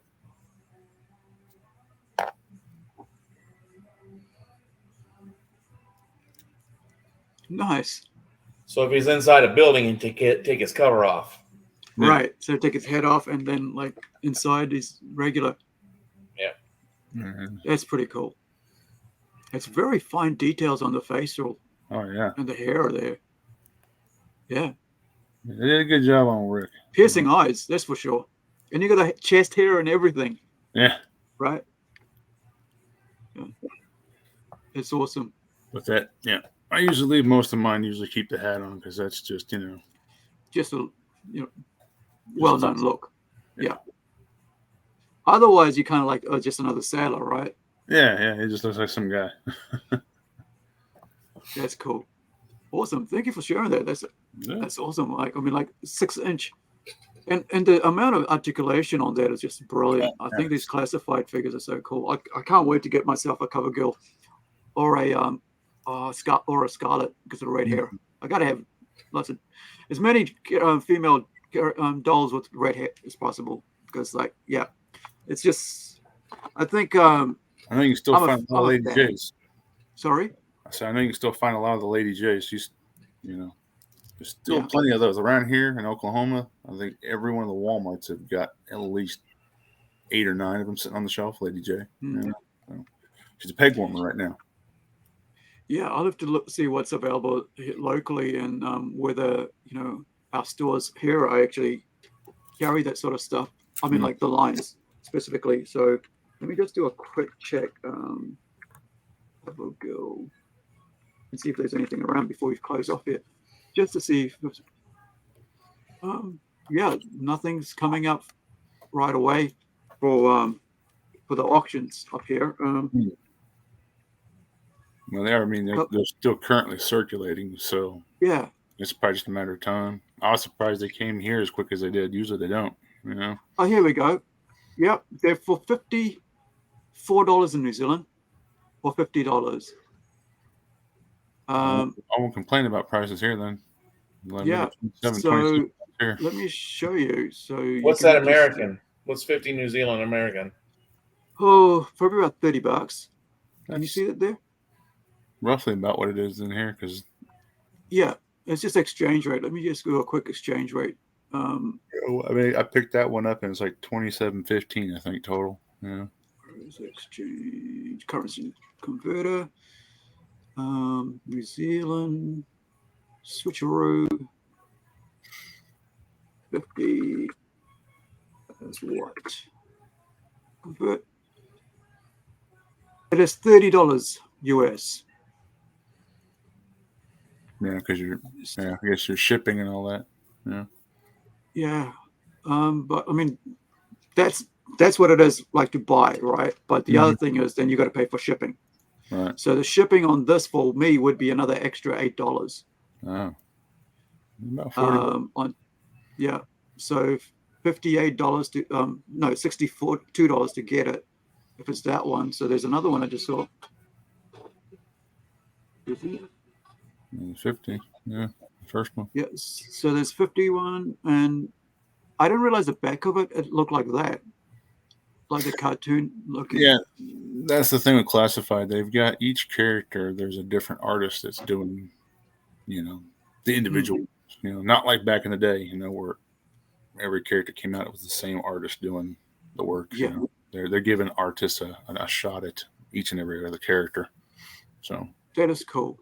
Yeah, I mean, like this is just such a cool figure. Mm-hmm. Yeah. So what is this thing here? The blue thing on her side, just by her left arm, her left hand. Just a data pad, like an iPad. Yeah. Right. So it actually fits in her hand like that. Yep. Mm-hmm. What do you call this gun here? This rifle? It's a Benelli 12 gauge pump action shotgun. Yeah. It is a 12 pump action. Yeah, shotgun. I was like, it looks very military. So is that it reminds me of the one that John Wick had. Yeah. Right. Yeah. Strong similarity. Yeah. That's a cool So way is to her sidearm. Her sidearm is very similar to what John Wick ran around with. Mm-hmm. I was just thinking it would be a cool way to pose her with like a John Wick figure as well, like with actual against each other, right? Who's the bad? Who's you want to go together on this, or should I, you go first, or should I go first, or do you want to turn at each other? You're sort of like, it's just cool things because of the similar style and the fact that they're so articulated, right? Like you can pose them so well. She looks amazing there. Just it's just such a cool look. And I think I'm gonna have to look at getting her because the red hair just entices me so much. Let me see what else. So 15 centimeters. So 6 inch. What else is there? Like that. Look, she's got a spanner. That she comes with a spanner. Yep. Yeah. I didn't notice that. But yeah. So this silver this Glock, is that a Glock? There's is that a Glock? I think Sorry? so. Oh, no, it's not a Glock. It's a Desert Eagle? It looks like a Canic. Yeah. Okay. Kind of almost feels like a desert eagle, but it's not that bulky as Nope, a desert not eagle. a desert eagle either. No. Awesome. Yeah. Yeah, I'm enticed. I must say, gentlemen, I'm enticed. So it's such a great figure. So the other one you said was G.I. Joe Scarlet, right? Yeah. We got Scarlet and Lady J. Scarlet and Lady J, yeah. Joe Scarlet. No, Scarlet.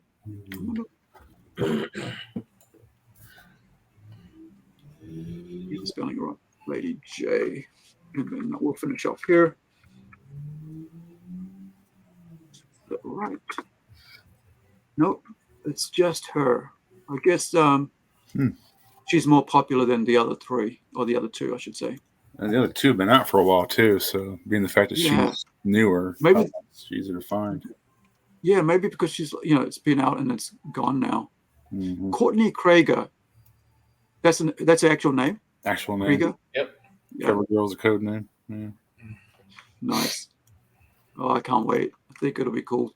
This is why I'm slimming down right on my collection. I'm like, it'll be good to get the ones that are actually poseable, the 6-inch and and so on, and then you can actually have a nicer display and show off, because I've got way too many Spider-Mans that's come in, and way too many silly, because of bulk buy and Hulks and you just break it down to just one or two, Yeah, that's what I'm thinking. Like having the really cool, but I mean, I don't care how many Wolverines, Punishers, Batman, and Superman I have.